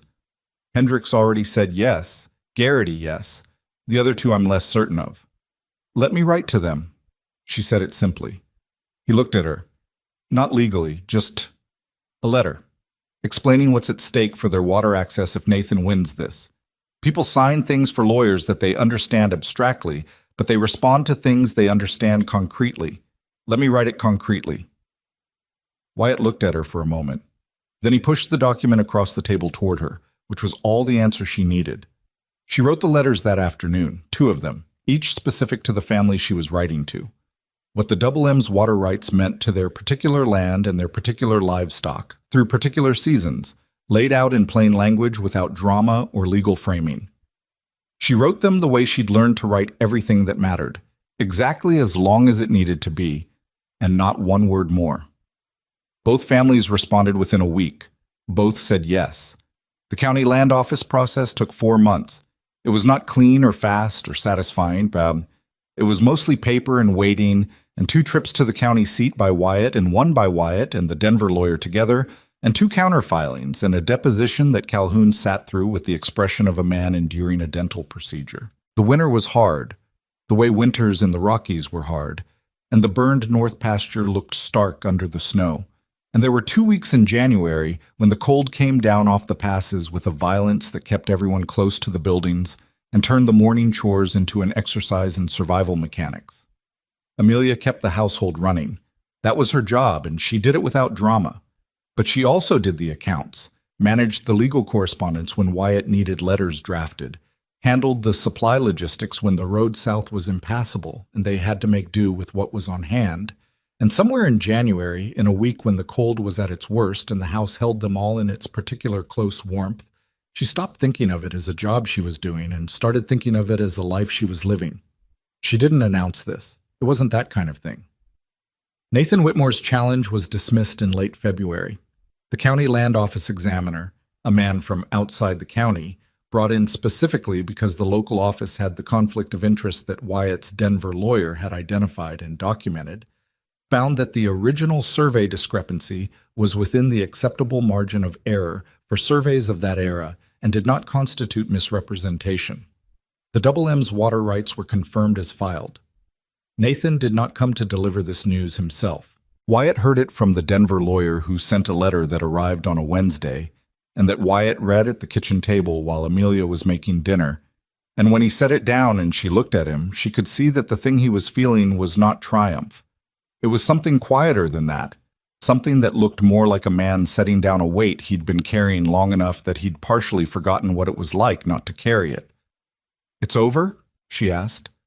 "The legal challenge is over." He set the letter down. Nathan's not going to stop wanting the land, but his mechanisms are running out, and the Valley ranchers are coordinated now in a way they weren't before. Garrity's lawyers in Denver are building the broader case. Anything Nathan does now adds to that record. So he'll stop. "He'll wait," Wyatt said. "He'll keep waiting and hoping for an opportunity, but yes, for now, he'll stop." She turned back to the stove. The dinner was a pot roast she'd started that morning, the kind of meal that required patience and filled the house with a smell that accumulated over the day until it was impossible to be in any room without being aware of it. Lily had been asking about it since noon. Amelia, Wyatt said. She turned. He was still at the table, the letter in front of him, and he was looking at her with the expression she'd come to know as him saying something he'd been deciding how to say for longer than this moment. I want to say something that I've been bad at finding the right time to say. She waited. You came here to work, to save money, to leave. He looked at the letter, then back at her. You stayed through the worst of it. You managed things I hadn't asked you to manage and did them well. He stopped. Tried again. Lily is... My ranch is different because of her, because of both of you, and I want you to know that I understand the difference and that I'm not... He stopped again. There was a specific quality to his difficulty that she recognized. Not emotional incapacity, but the particular struggle of a man who was not practiced at saying the things that mattered most to him because saying them had previously cost more than he'd been willing to spend. Wyatt, she said quietly. He looked at her. I know, she said. I know what you're trying to say. He was quiet for a moment. I haven't said it. No. She looked at him steadily. But I know. And I want you to know that I came here thinking this was temporary because I was afraid to think of it as permanent. Afraid that thinking permanent about something meant losing it. She paused. Lily calls this her home. She started saying it in November, just in passing. At home, Adelaide does this. At home, Dobbs does that. She doesn't make a production of it. She just says it the way you say true things. She looked at the pot on the stove and then back at him. That matters to me more than anything else I could tell you. He stood up from the table. He crossed the kitchen, and he wasn't a man who made theatrical gestures or arrived at moments with anything like polish. He crossed the kitchen and stopped close enough to her that she could see the small scar at the edge of his jaw she'd always wondered about, and he looked at her the way he'd looked at things the whole time she'd known him, which was directly and without pretense. Stay, he said, not as a question, as something he'd arrived at and was placing in her hands. She looked at him. At the kitchen around them, the stove she'd learned, the shelves she'd organized, the window with the frost on the lower glass where the cold came through at night, the sound of Lily's chair somewhere in the house, the familiar rhythm of it. Yes, she said. It was not a dramatic moment by the standards of dramatic moments. He didn't reach for her immediately, and she didn't reach for him. They stood in the kitchen in the late afternoon light with the pot roast doing what it had been doing all day, and the acknowledgement of what had just been said sat between them simply and completely, without needing anything else added to it. They married in April, when the North pasture had come back green the way Amelia had said it would. Not a large ceremony. The Valley ranchers and their families, Connolly and his wife, Drummond from the bank, who had apparently decided that attending the wedding of a man he'd defended was appropriate, and every single hand from the Double M, including Pete, who cried and denied it afterward and convinced no one. Calhoun stood beside Wyatt. Lily stood beside Amelia in a dress she'd chosen herself and considered with deep seriousness for 2 weeks. And Adelaide was visible over the paddock fence in the background of every photograph that was taken, looking on with her habitual air of mild authority. Margaret Holloway did not attend. She sent a note that was technically polite. Amelia read it and set it aside and did not think much about it afterward. The town's opinion of her and Lily had shifted in the months since the fire. Shifted not because people had dramatically changed their minds, but because events had moved in a direction that made the previous position untenable, which was the way most social shifts in small towns actually worked. Not revelation, just the slow accumulation of evidence that what people had assumed was wrong. Lily, at the reception, held court near the paddock fence in the way she held court everywhere, receiving people's congratulations with a measured graciousness that made her look approximately 40 years old, and explaining to anyone who asked about the fire with a factual precision that gently but firmly removed any element of heroism and replaced it with what she considered the accurate account. She had noticed something and told someone who could act on it. That was all. Dobbs, who had spent the winter losing at cards to her and had developed a complex emotional relationship with the experience, told her she was too modest. "I'm not modest," Lily said. "I just know what I did and what I didn't do." "You saved the hay barn." The men saved the hay barn. I told Mom which direction the fire was going. Same thing. It's not the same thing, Lily said, with the patience of someone who had explained a distinction several times and found it worth explaining again. It's different, and it matters that it's different. I did my part. They did their part. The barn got saved. Dobbs looked at her for a moment. He was 43 years old and had been working ranches since he was 16 and had met a considerable variety of people in that time. Kid, he said, you are going to be something. I'm already something, Lily said. He laughed, a genuine one, the kind that surprised him, and went back to the reception. Amelia was standing near the cottonwoods when Wyatt found her. The trees had leafed out now, no longer the gold of autumn, but the particular spring green that made the whole east side of the property look different from how she'd first seen it. She'd arrived in late September, and it was now April, and she'd watched the place move through autumn into winter into spring, which meant she'd seen more of it than most people who called a place home had seen in their first year. He stood beside her. They looked at the ranch, the house with its fixed porch boards and its uncracked windows, the path to the barn that Calhoun had graded properly so Lily didn't need a running start, the equipment barn that had not burned, the new fence posts along the north pasture where the grass was coming back green and unmarked. Regrets? He said. He asked it the way he asked things he genuinely wanted to know the answer to. She thought about it honestly, because he deserved honesty, and because the question deserved it. She thought about Cincinnati and the factory and the $4.60 and the train and the station platform and the moment Nathan Whitmore had looked at Lily's wheelchair and said what he'd said and everything that had come after. Not a single one, she said. He nodded. He was quiet for a moment. Then, not even the part where my barn needed a complete reorganization and you did it without asking me first? The barn needed reorganization. You weren't going to do it. I was going to get to it. You weren't, she said. He almost smiled. All the way this time, an actual smile, the kind she'd learned existed on his face but had been sparing about making appearances. It looked good on him. She'd thought so for a while. Here's what she believed, standing in the April light beside the man she'd married, watching her daughter hold court near the paddock fence while Adelaide observed from behind the rail, that belonging was not something given to you and not something you arrived at cleanly, that it was something you built from the materials you had, which were often inadequate and sometimes damaged and never the ones you'd planned to use, that a 6-year-old girl who had lost the use of her legs was not waiting for the world to make exceptions for her, but was instead, with a patience and clarity that shamed most adults, simply doing her part and trusting that the people around her would do theirs. And that the people who tried to use Lily's chair as a measure of what she couldn't do had made the oldest and most ordinary mistake there was, confusing what someone looked like with what someone was. You couldn't know what anyone was from the outside. You had to stay long enough to find out. Most people didn't stay. She and Wyatt had stayed, not because it was easy.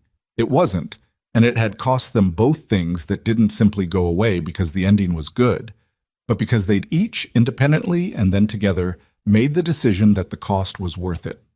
That was all any of it ever was. Not destiny, not smoothly arranged outcomes, just people deciding every day whether to stay or go, and the cumulative weight of those decisions building into something that looked from the outside like a life. The reception went on until the sun was low and the light went gold across the pasture, and Adelaide ate the carrot. Lily passed her through the fence rail and flicked her ear once in what Lily had long since decided was gratitude. And somewhere near the cottonwoods, Calhoun was telling someone a story that kept making people laugh, and the Double M held all of them in the late afternoon the way it had been holding things for a long time now. Not perfectly, not without cost, but solidly, the way things built to last actually feel when you're standing inside them.